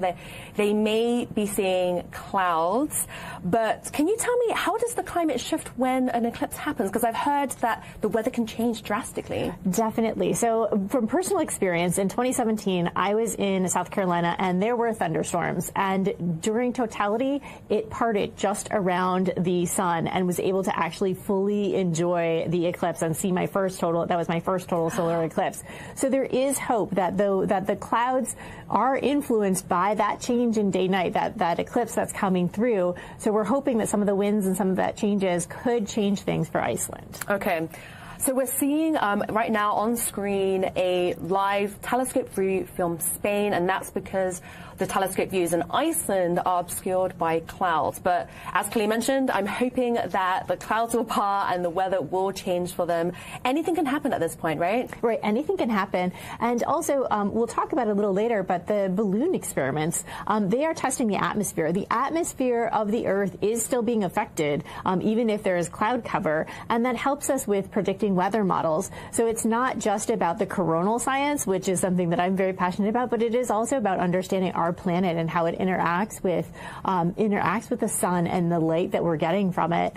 And you see, we're starting to see something in the WB57. It's getting very close. They were zooming in there, so that's okay. Wow. Okay, yeah. So everyone who's watching right now, the right-hand box, you will see the live views from the WB57 aircraft. That's where the NASA pilots are chasing the eclipse from the skies.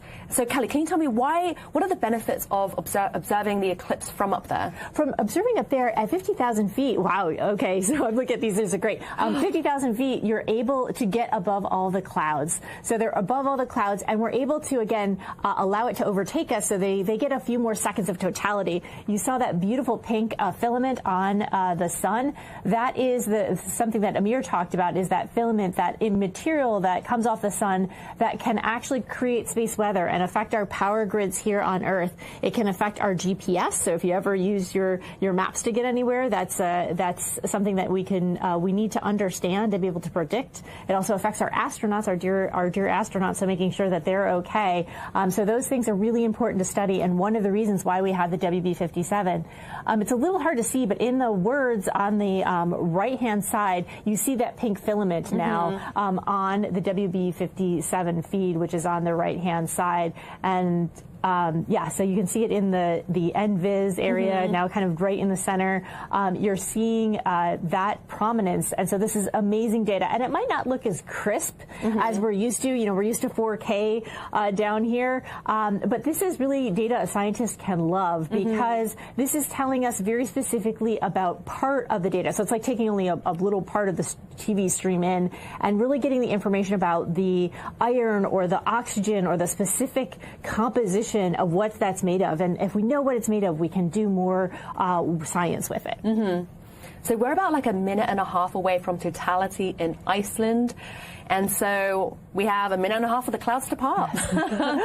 So the sun view that you're seeing here, that is not of Iceland, but that is of the partial eclipse in Spain. Iceland is still being covered with clouds, but totality will hit them in about just a minute or so. And luckily, our airplane, the WB57 aircraft, they're going to be getting clear views of the eclipse from the skies. So we're going to be seeing what the camera on the nose of the plane will be seeing in roughly 1 minute, which is so exciting for them. So exciting, yes, definitely. And you are starting to see some of the what would be a diamond ring effect.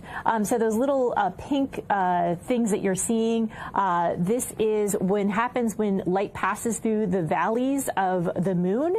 So you don't have a perfect circle in the moon. It has those craters, and there's that diamond ring effect. Oh, wow. So just absolutely beautiful. And that's when you still should have your glasses on. And when that ends, that's when we're able to do it.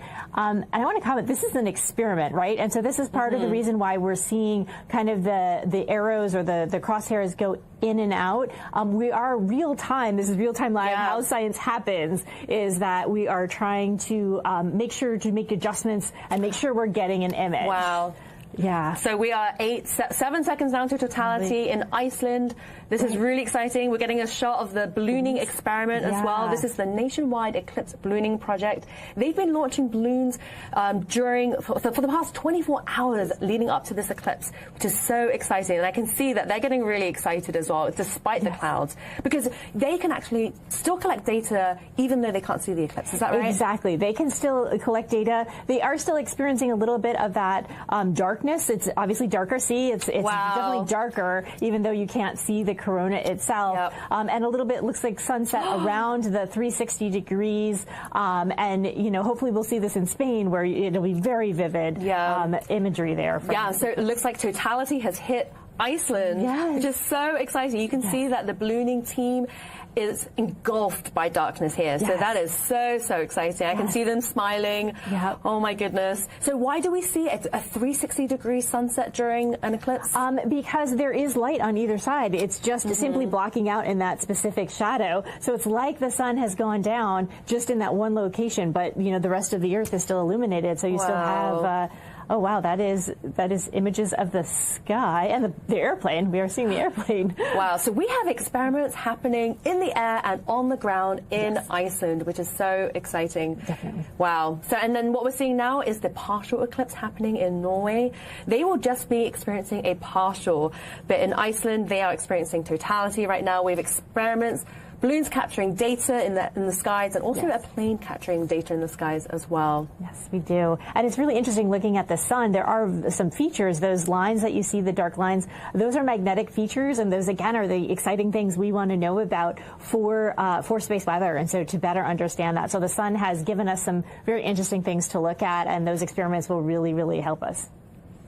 Yeah, and so this is why eclipse observations and eclipse chasing is so critical, because even though they happen often and even though we know exactly when they're going to happen, you never know when the weather will just obscure your view. So we want to take every opportunity we can to get observations. Definitely. So, okay, so if you were in Iceland and you were either seeing clouds or you were able to see the eclipse, please share your experience with us. We want to know what you experienced on the ground. Please tag @NASA wherever you're watching. So we have a lot of questions coming in here from social media. So Kelly, shall we dig into those questions? Yes, let's dig in. Alrighty, so we have Bo on Facebook, and they ask, are we really going to lose gravity during the eclipse? No. We are not. Okay. Gravity, really, the stuff that sticks us to the Earth's mass has not changed because of this eclipse, and so we're going to stay grounded on this Earth. Okay, noted. Gravity will not change. Okay, so we have another question from X, and they ask, how much can we actually learn about the sun during just a few minutes of totality compared to years of normal observations?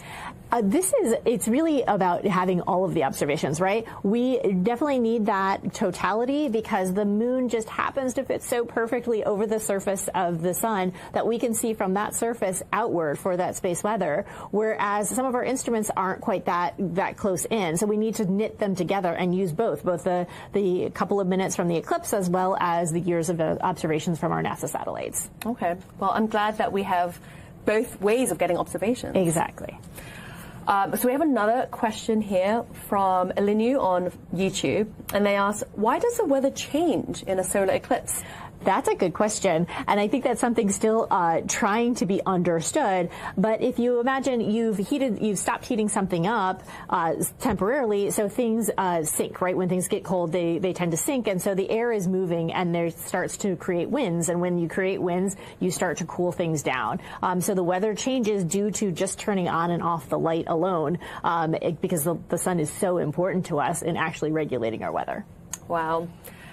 Okay, so we have another question here from Frank Perez on X, and they ask, for sending teams to do research in the path of totality, how do you balance the crew training value of Iceland's terrain against the statistical odds of clearer skies in Spain? And we definitely addressed both, right? There are great things to do with the atmospheric work, especially in the Arctic areas, for the balloons that we sent to Iceland, and then we have teams in Spain also doing that. So it was a balanced portfolio. We made sure that we had both types of experiments available. Okay. Thank you so much. So keep your questions coming in. We'll be answering more later on in the show. And so earlier, I also mentioned that we had questions for you, the viewers, as well. You can head over to NASA's Twitch and Instagram to weigh in on a couple of those. So here are some of these questions that we posed to you.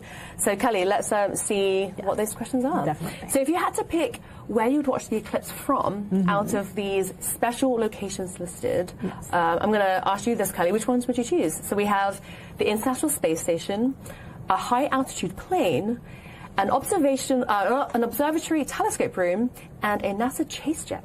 It would be a tough choice between International Space Station or high altitude plane. They've got such a huge overview. It's great.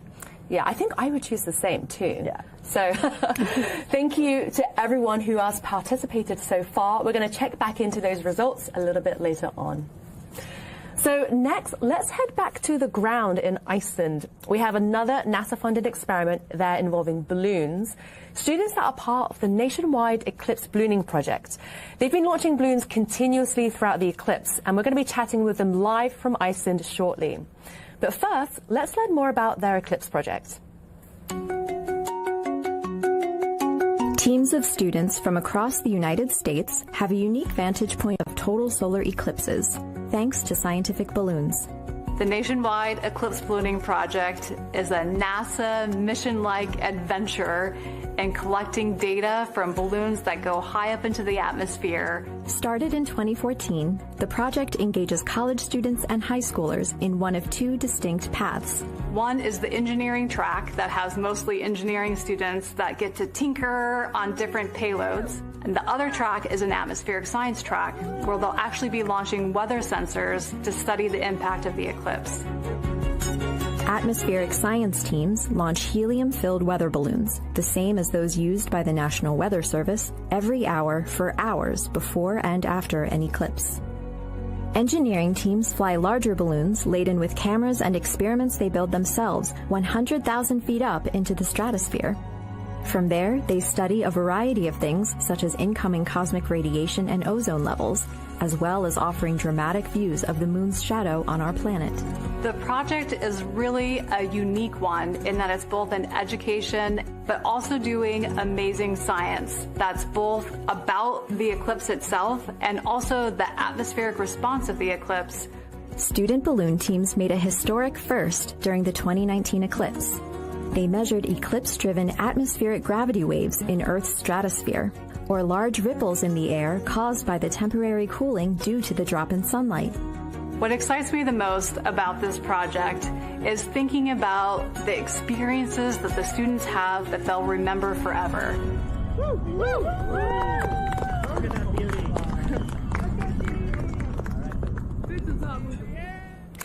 Talking to us live from Mosfellsbæ in Iceland, we have Jared and Tessa, who are part of the nationwide eclipse ballooning project.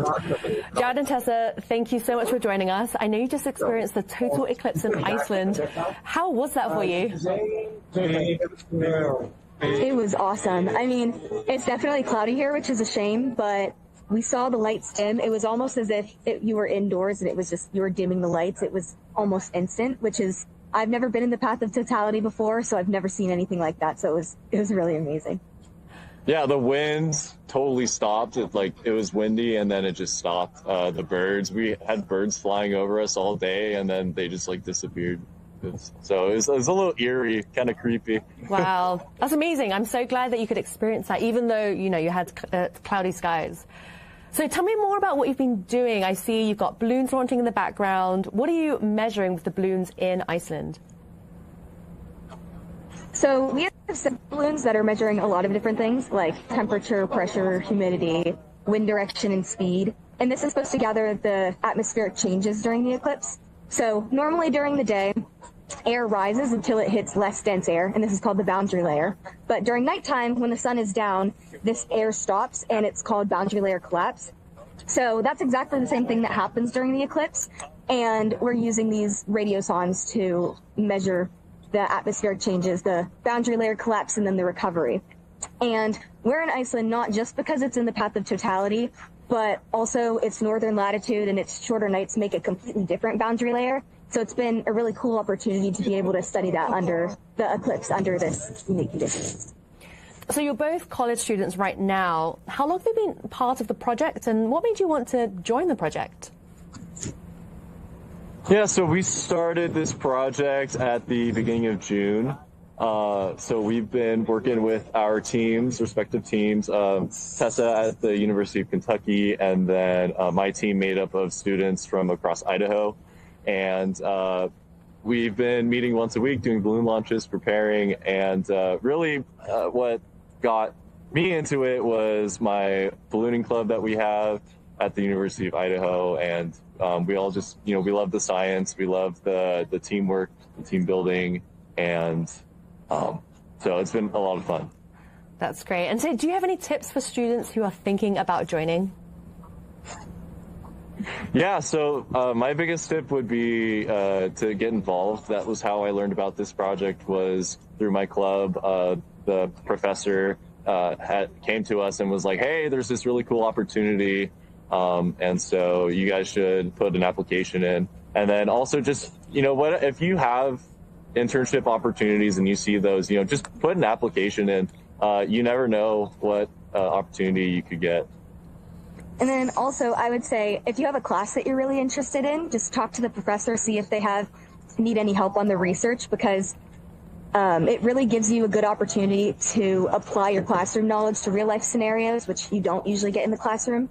And you also never know what opportunities will arise, like going outside the country for the first time, like I'm doing right now. So, yeah. Oh, wow, that's amazing. Well, best of luck. I know you're launching continuously after the eclipse as well. So thank you so much for joining me, Tessa and Jared. All right, thank you. So the nationwide eclipse ballooning project are also launching balloons in Spain as well as Iceland, and I can't wait to see their observations. So if we head back to the map, the moon's shadow is heading towards Spain right now, and we're roughly half an hour away from totality in Leon, Spain. For this eclipse, the moon's shadow is roughly 182 miles wide at its maximum width, and it's traveling at over 2,000 miles per hour. And so here we're seeing eclipse views as well in the bottom corner in Leon, Spain. And you can see the little bite that the moon has taken out of the sun, and we can't wait to see totality there. It looks like they have clear skies, which is awesome. And so if you are watching the solar eclipse from the ground, remember to wear safe solar viewing glasses or eclipse glasses, like these ones here. The only time you can take them off is during totality when you're experiencing it. If you're watching the partial eclipse in the United States, you can wear eclipse glasses the entire time. If you want to learn more about eclipse safety, head to science.nasa.gov/eclipses. So total solar eclipses give us a chance to study the sun's corona in greater detail, which helps us learn about how it behaves and affects us here on Earth. The sun is highly dynamic and creates conditions in space called space weather that can affect our technology, from GPS systems and communication satellites and airplanes and even our power grids on the ground. But in order to better understand it, we have a suite of spacecraft that are monitoring the sun from different vantage points around the clock. So let's learn more about NASA's space weather program.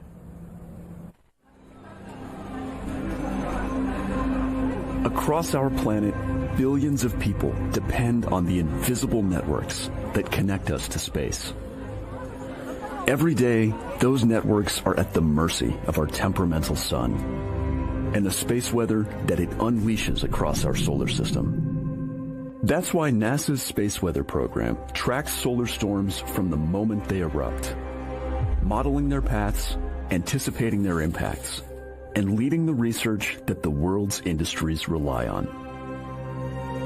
NASA's space weather research and modeling is driven by the needs of society and enables critical decision-making that equips pilots to reroute around high radiation areas, farmers to adjust GPS-based precision planting and harvesting plans, and power grid operators to mitigate the impacts of potential surges. For those exploring other worlds, NASA provides 24/7 space weather monitoring for Artemis crews at the moon and future Mars astronauts, who may be exposed to dangerous levels of radiation during solar storms. Whether you're a pilot or a passenger, a farmer or a consumer, a power grid operator or energy customer, a satellite controller or GPS user, space weather impacts us all.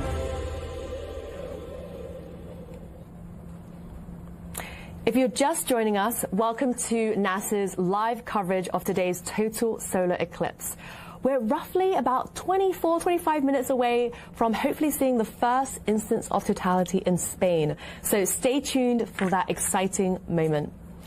And so joining me in the studio now is one of NASA's space weather analysts, Karina Alden. Karina, thank you so much for joining me. Thanks for having me. So your role involves monitoring the sun in real time. Can you talk a little bit about what you do? Yes, of course. So what we do is we basically observe, model, analyze, and then we document it. And so what we're observing is usually those coronal mass ejections, or as I lovingly like to call them, sun burps. And we're measuring those, seeing where they go, and then we're modeling them to see what NASA missions or possible planets they impact. And then from there, we're documenting it and notifying NASA missions about potential impacts. And so we just learned a little bit about NASA's space weather program. How does monitoring space weather affect the everyday person? Yeah, so most of the time the everyday person is going to see it in terms of northern lights, but what we do also see is some of that impact to the GPS as you're navigating. Sometimes it'll be a little wonky and you don't really know why, but that could possibly be due to some solar storming happening. And then we may also see some impacts to agricultural folks who are using tractor precision farming. And so back in 2024, we saw these huge solar storms. Can you tell us how that storm affected Earth and if we had to mitigate any of those effects? Yes, so along with NOAA's Space Weather Prediction Center, we did have to do some mitigation, but honestly my favorite part was seeing the northern lights. And so 2024 is when I first got to see the northern lights. I saw them in August, and then you're seeing a picture that I took on my phone where we saw them here in Maryland, which was absolutely incredible. And you can see a picture of the team that I work with, the Moon to Mars Space Weather Analysis Office, along with some of the Heliocomms folks, where we got to see it down here in Maryland, which is absolutely incredible. Amazing. And so I know that you're also part of the team that monitored space weather 24/7 during the Artemis 2 mission when we flew astronauts around the moon. What was that experience like? Surreal. I mean, it's very odd to be staring safely at the sun via satellite imagery, but not see it in person for an extended period of time, because I was working the overnights, but it was incredible, and I loved seeing the solar eclipse from space. I think if I were to do it, I'd want to be one of those astronauts. Absolutely. Well, thank you so much for joining us, Karina. Thank you. So next, let's hear from NASA Administrator Jared Isaacman and Head of NASA Science, Nikki Fox. My colleague Jasmine Hopkins caught up with them a few days ago to talk about why this celestial event is so important and what the 2026 eclipse can teach us about the sun. Today, I'm thrilled to talk all things eclipse with NASA Administrator Jared Isaacman, who's leading our vision behind science and why eclipses are so important, and Dr. Nikki Fox from our Science Mission Directorate, who will tell us what exactly is going on with the sun during an eclipse. Are you guys ready to talk? Absolutely. Okay, fantastic. Our opening question is for both of you. Just a couple months ago, we wrapped up the historic Artemis 2 mission, and now we're on the cusp of a total solar eclipse. Can you describe in one word how you're feeling right now? Excited. He took my word. Okay. Excited is the right word, because when you saw that total solar eclipse from Artemis 2, it was so spectacular and nobody was ready for it, even people who see total solar eclipses all the time. And so when you saw that, it just brought the beauty of space and the beauty of the science we do into such clarity. I think NASA is one of the only places where we can see a solar eclipse from down here on Earth and then from the other side of the moon. We study the sun all the time. It's one of our main things that we study in NASA science. We look at it in all different wavelengths. We look at it from all different vantage points to be able to predict when these really large radiation storms are going to come towards our planet, because we want to make sure our astronauts are safe. The eclipse just gives us even more opportunity to study that sun just a little bit more, to really make those big breakthroughs to keep our astronauts safe. All right, next is for both of you. If you could witness a solar eclipse from anywhere on Earth, where would you choose? Anywhere that doesn't have clouds. Having been clouded out for the last eclipse, I will say I will go anywhere that there's no clouds. Look, Iceland is very cool in Spain, a lot of the observation locations for this one, but in Egypt, in the Valley of the Kings, is going to be an amazing backdrop. And that is going to be the longest total solar eclipse of the 21st century. It is over 6 minutes. To stand in somewhere ancient is particularly moving. What's the one thing you want people to walk away understanding about why studying eclipses matters? I think these kind of magical events, I would very much describe that eclipse as a magical event. Maybe it creates a spark in who knows how many people around the world to look up, imagine what's possible, and then grow up and start contributing in this great adventure that we're on. Remember that Einstein confirmed his theory of relativity using an eclipse. Eclipses are very powerful. You see stars, you see constellations, you see planets that you don't normally see. It kind of reminds you of our place in the universe. Why do we still care so much about the sun? Is there anything new we can learn about it? There's always new stuff to learn about the sun. It is our star, but it's the only star we know right now that has the responsibility for maintaining life on a planet. And as we sort of continue to try and answer the question of, are we alone in the universe? Understanding our relationship with our sun is so important, and eclipses give us that opportunity to do that. It is honestly the only time that we can really observe some of the phenomena, particularly down low in the chromosphere, really looking at how the corona turns into the solar wind. It bathes all of the planets, but we live in the atmosphere of the sun. So when you get these big events, they can cause havoc for technology here, and of course, our prime thing, keeping our astronauts safe in space. So understanding our sun is more critical today than ever. Thank you both so much for being here today. Really appreciate it. Thank you. Thank you to our NASA Administrator, Jared Isaacman, and Head of NASA Science, Nikki Fox. Let's head back to Ernie right now, who is going to dive into our eclipse maps and where the eclipse is heading next. Thanks, Joy.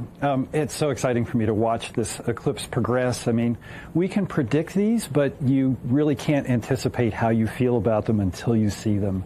So I'm standing in front of the eclipse map, and just to recap, this red stripe is the path of totality. Those are all the locations that can experience totality. You're seeing the partial shadow emerge from northern Siberia. It has already crossed Alaska. It's over Canada and the northern United States right now.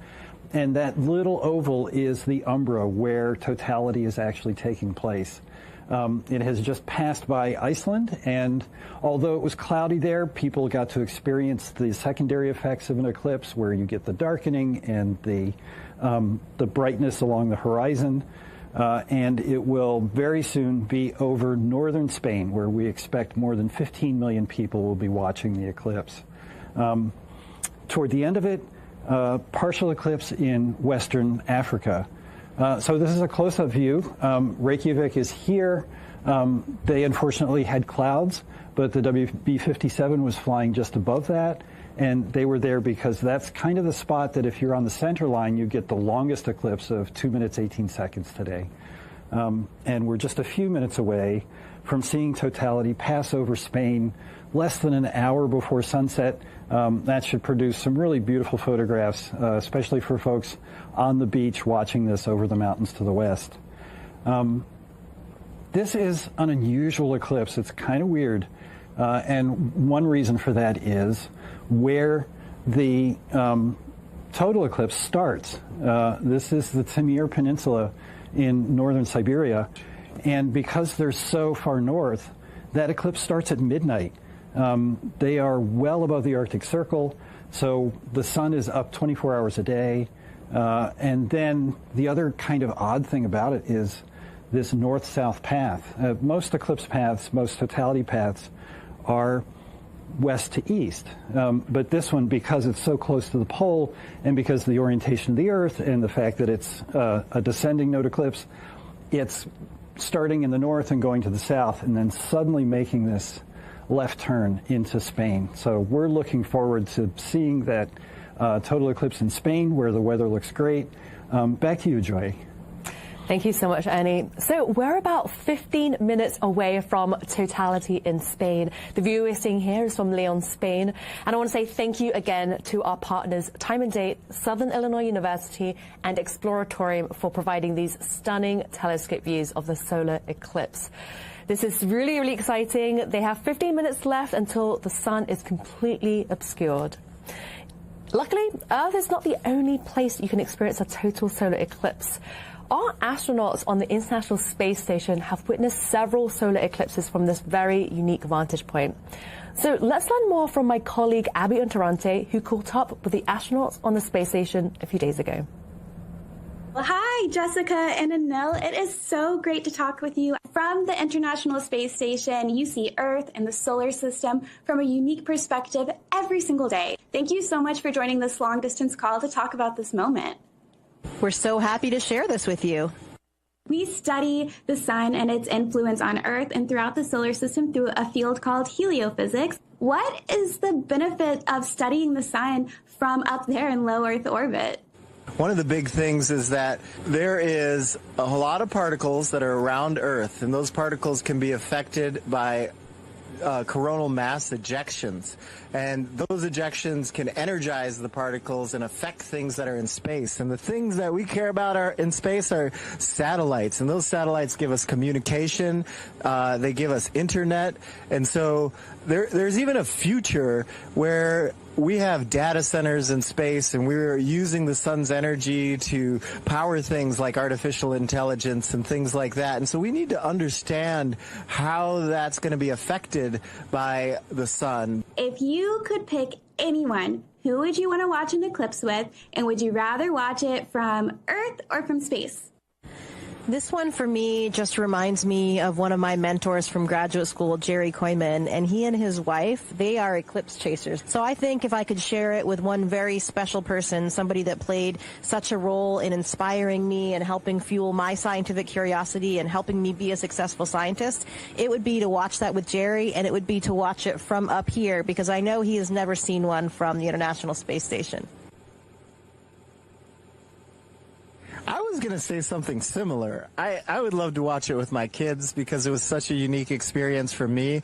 When it happened, the animals, the birds got quiet, it got dark, it almost felt cooler, and I think they would really love it. Sendel, I know you just arrived. Is there anything that you've seen out of the cupola or the wharf that surprised you since you've arrived? Here's the most surprising thing. On the launch, you have a chance to look out of the window of the spacecraft as it's docking with space station. And when I looked out the right window, I saw this bright, shining thing, the International Space Station. I knew it should be there in space, and we were tracking it, and a lot of people did all the math and engineering to get us there. But it just was something that was just hard to comprehend at the same time, and utterly beautiful. It's this merger between art and science.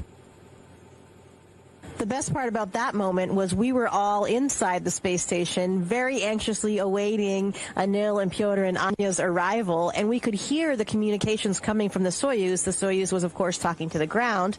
All of a sudden, we heard Anil's voice, and he said, "I see it! I see the space station!" It just made everybody smile and made everybody so happy, because we remembered that moment for ourselves when you see it for the first time, and it doesn't even look real. It looks like a little computer animation or something, and it's so small, and then it just gets bigger and bigger and bigger, and then suddenly it becomes your new home.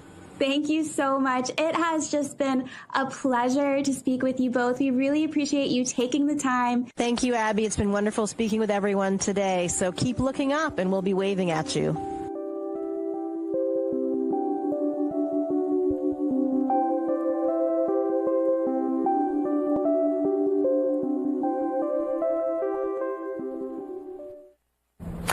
So at last report from Mission Control, Jessica, Anil, and the rest of the crew had their eclipse glasses on standby, just in case the space station path brought them any unexpected views. So we'll keep an eye out and see if they saw anything.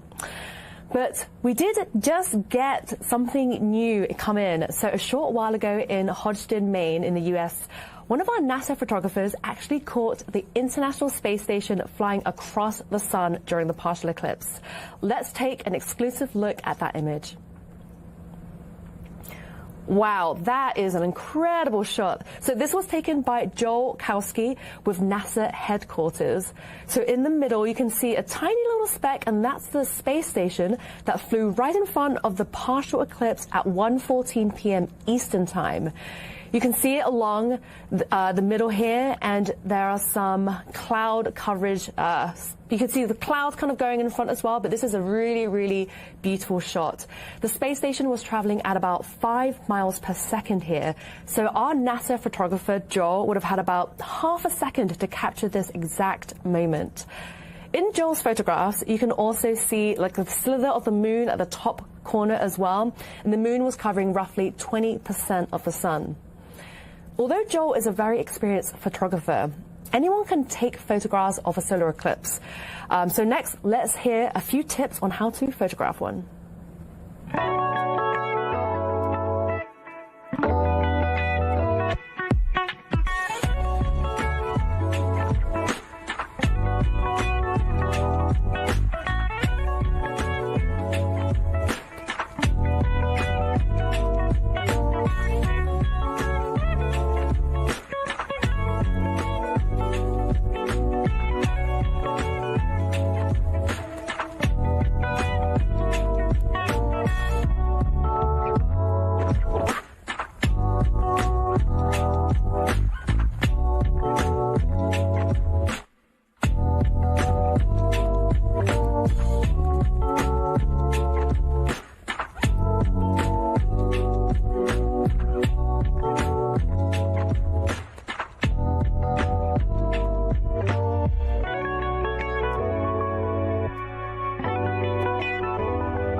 Sometime after the show, NASA will also be releasing exclusive eclipse images from Spain as well.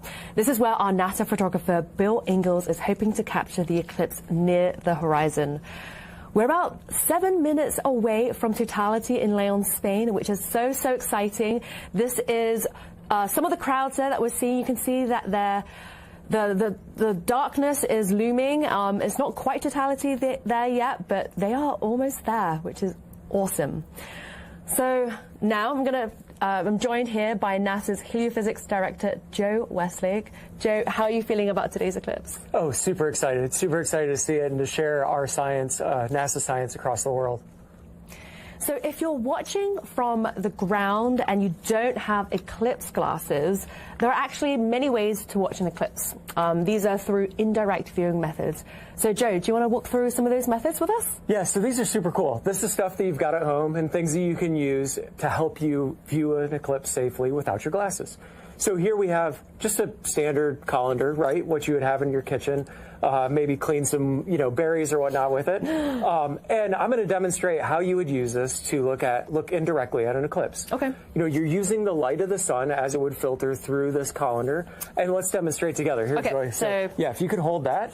Do you need a piece of paper? You don't need a piece of paper. Okay. You can just have it on the ground, something light that you could see. Okay. I've got a flashlight that's sort of demonstrating what an eclipse would look like. It's got a little piece of foam there that'll show. So let's shine our light. Let's do our sun and then show it as it would hit this colander. And what you can see there is these nice little crescent moon shapes, which are showing the eclipse on our example paper here. So that would usually be a bunch of circles, like if you took this out during regular daylight. Here in the U.S., you would see just a little sliver gone. Over in Spain, of course, they would see these beautiful little crescent moon shapes. So you don't want to be looking through the colander, but you want the sun to be shining through it. Absolutely. Okay. Right. Gotcha. You want to use this as your light filter for you. And the cool thing is you can use this, but you don't have to use this. There's lots of other possibilities. So you can actually take your hands, right, like this. Spread your fingers out. Hold them over top of each other. And you make little pinholes yourself when you do that. Right? And when you do that, you can actually see through and be able to see the eclipse in the same way. Right? So that's a cool way to do it. And then on top of that, let's say you're taking a walk in the woods. Well, the leaves of the trees actually make these kind of pinholes all over for you as well. When they do that, you get this beautiful, constant crescent moons and everything everywhere. One of my favorite ways to see an eclipse. Thank you so much, Joe. And so today's eclipse, August 12th, also lands on another special day. So on this day in 2018, NASA's Parker Solar Probe launched into space to study the sun's corona up close.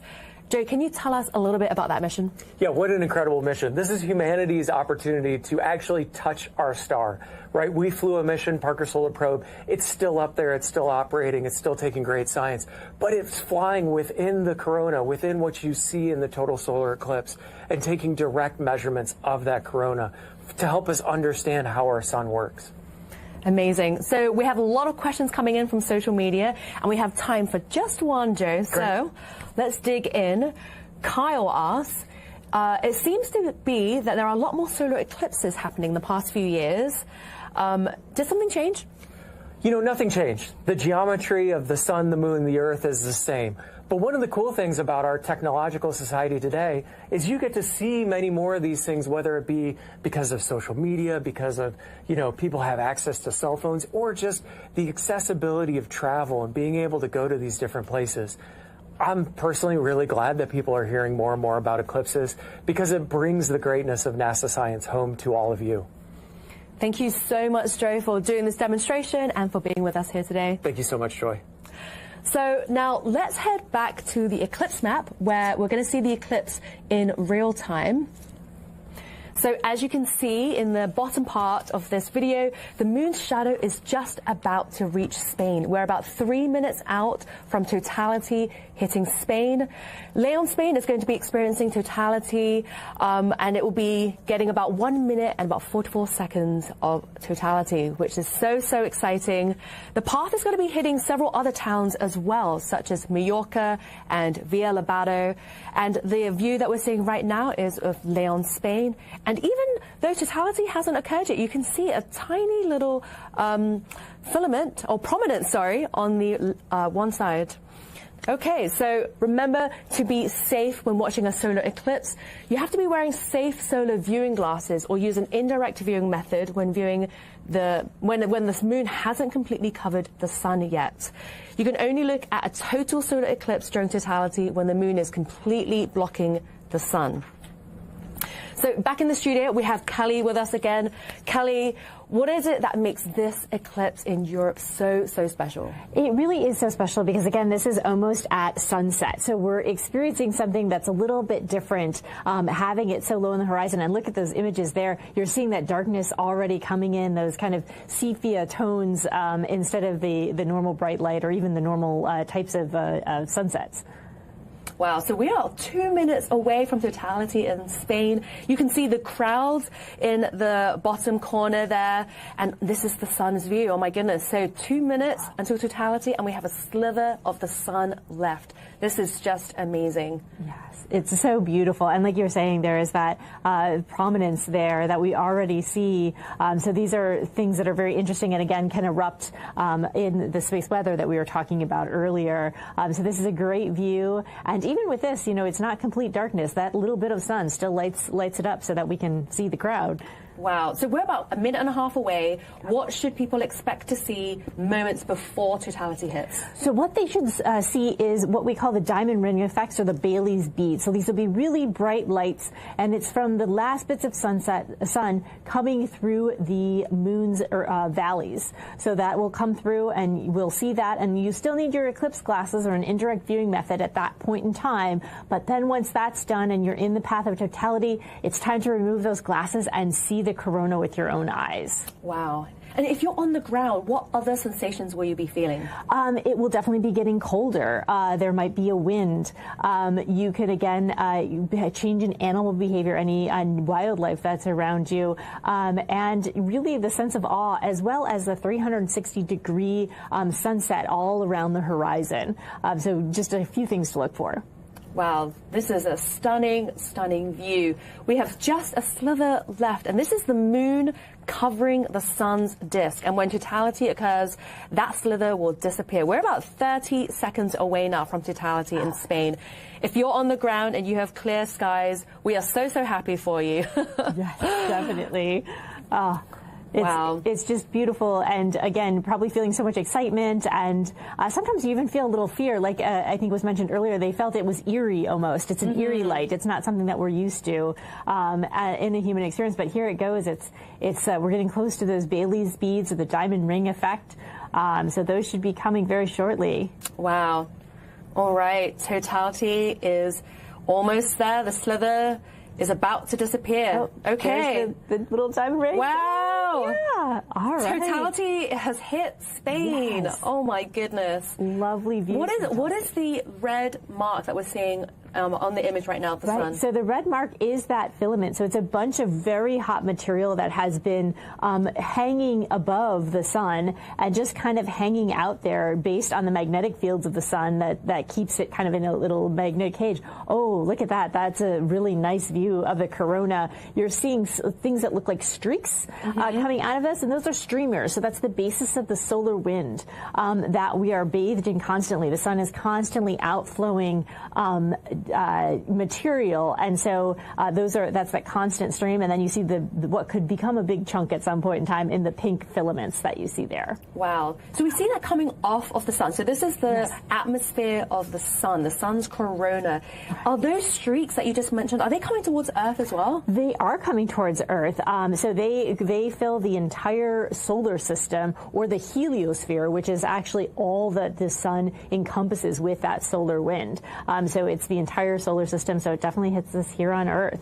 Wow. And this is absolutely beautiful. Again, you're seeing a prominence also on both sides, really, and maybe even one up on the other corner. Oh, wow, yeah. So there's lots of, even though the sun is supposed to be towards a minimum of activity, which meaning you should see less of this, we're seeing more of it. And this is one of the important reasons why to keep studying these eclipses, is to see what is actually happening on our sun. When we think we know what's going on, it seems to change it up a little. And what is it about these features that are so important to study? It's important to study what they're made out of. Oh, and now we're back to the diamond ring. So we're coming back out of it already. It was always, wow. Yes, it happens so quickly. And once you see one, you definitely want to go back and see some more. Wow. So totality has ended. Yes. In Villabado, Spain. Wow. So you're telling me that we also see the diamond ring and Bailey's beads at the end of the eclipse as well? Yes, exactly. Wow. Well, you're going into or out of the eclipses. Okay, so this is a view from Valoria La Buena in Spain as well. They are seeing an eclipse right now. Eclipses happening in Spain are about a minute apart from one another in these telescope views. So they're seeing totality. So the red mark that we're seeing right now, is that another prominence? Yes, those are prominences, that material that is suspended above the sun that's very, very hot. Again, it's interesting to us to know what they're made out of. There's normally filters, like here and on the airplanes as well, to tell us about whether that's some iron or whether that's carbon or oxygen or what exactly is those pink filaments made of. And you can see the moon is moving away from the sun right now. What is it that we're watching? Yeah, Bailey's beads, and so these are the beads, and so now we're actually going out of totality again. So wow, what a brief moment of totality. Yeah.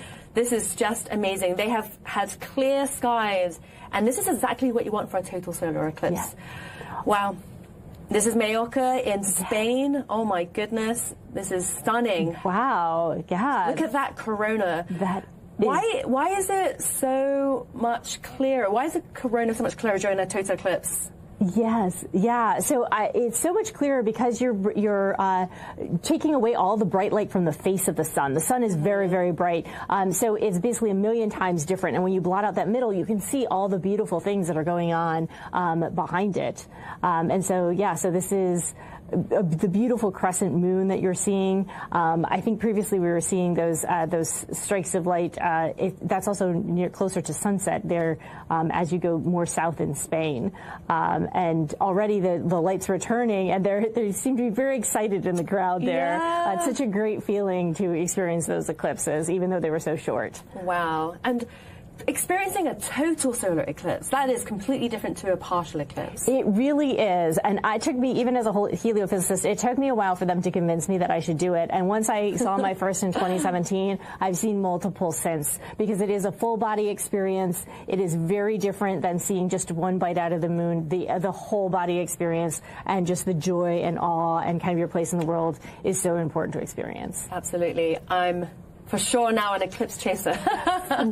Well, that was an incredible solar eclipse. What a view.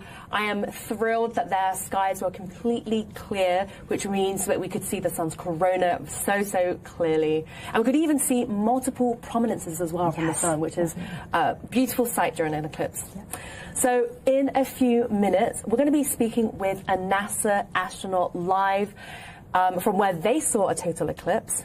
But first, let's go back to the poll that we posed to you earlier on in the show.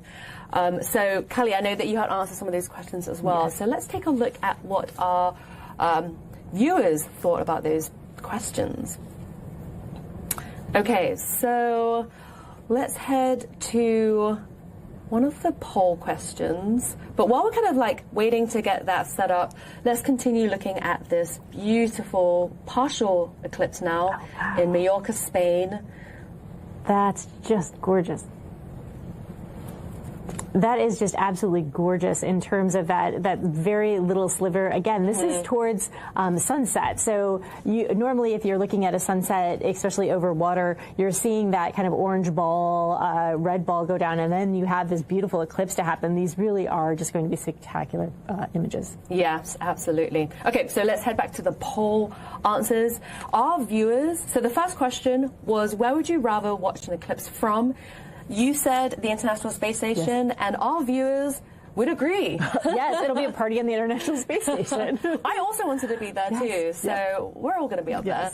The second question on the poll for everyone watching was, what would be your ideal eclipse watching soundtrack?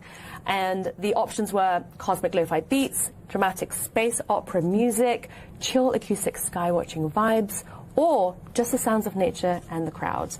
And the winner was cosmic lo-fi beats. Oh, all right. Yeah, that's a good soundtrack. I can see that. Yeah.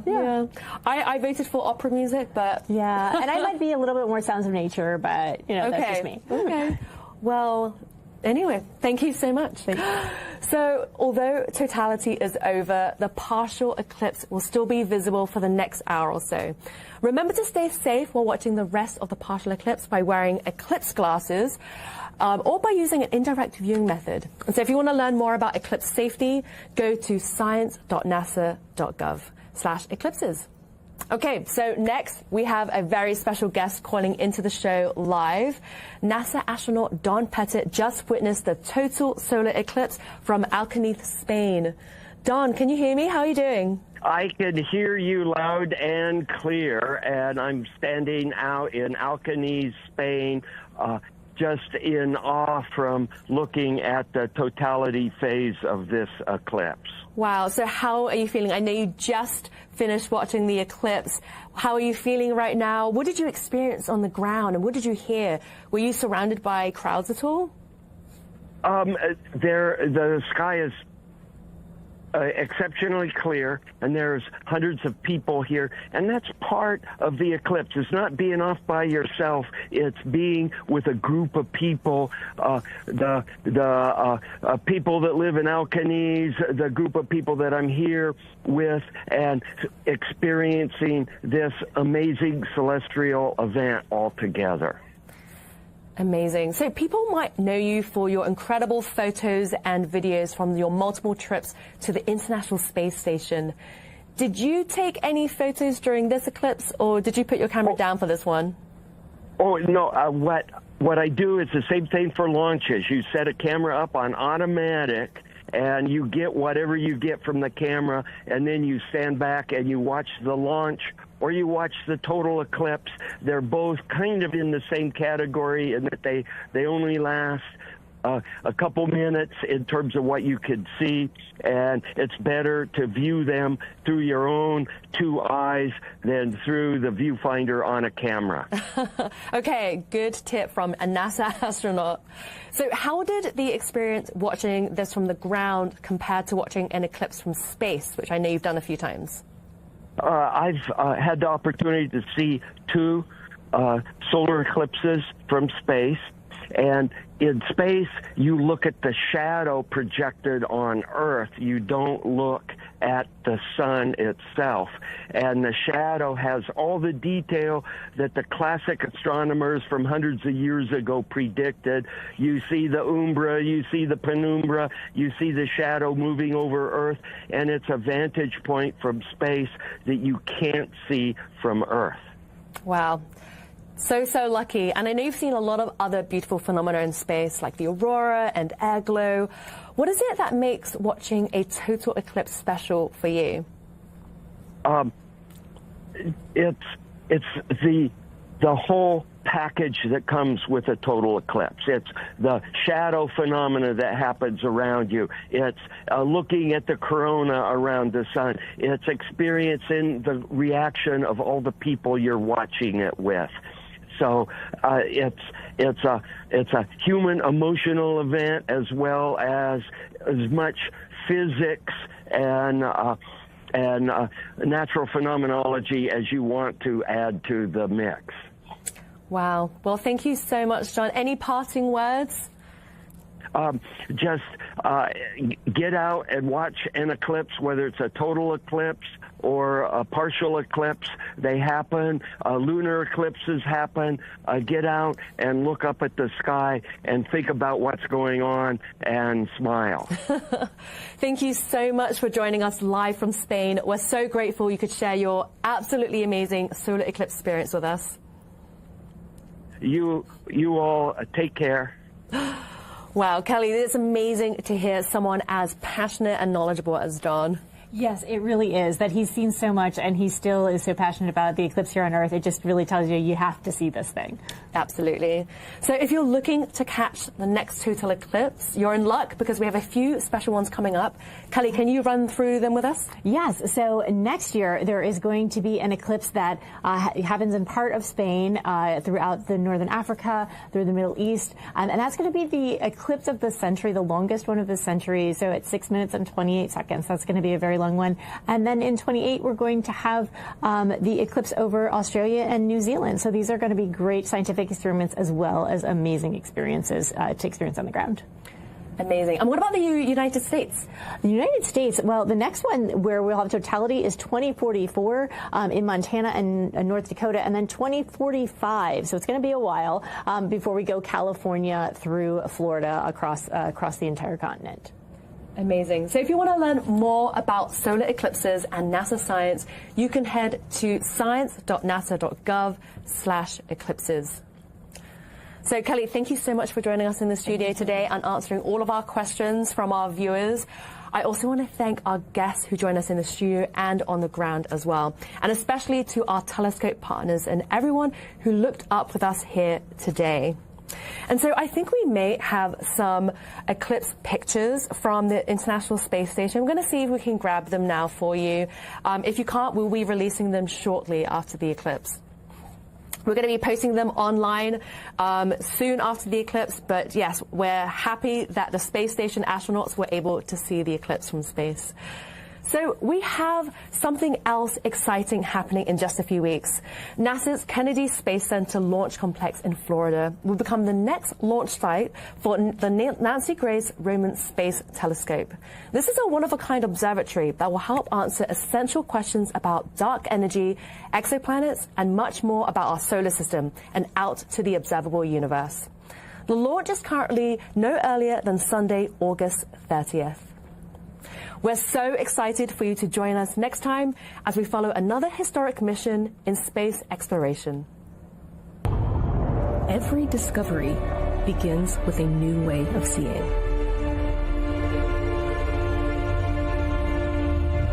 NASA's Nancy Grace Roman Space Telescope will reveal the universe on an unprecedented scale. With its powerful, wide-eyed view, Roman will map vast regions of the cosmos, seek the hidden influence of dark matter, and uncover the mysterious force driving the universe's expansion. With a wider view comes a deeper understanding.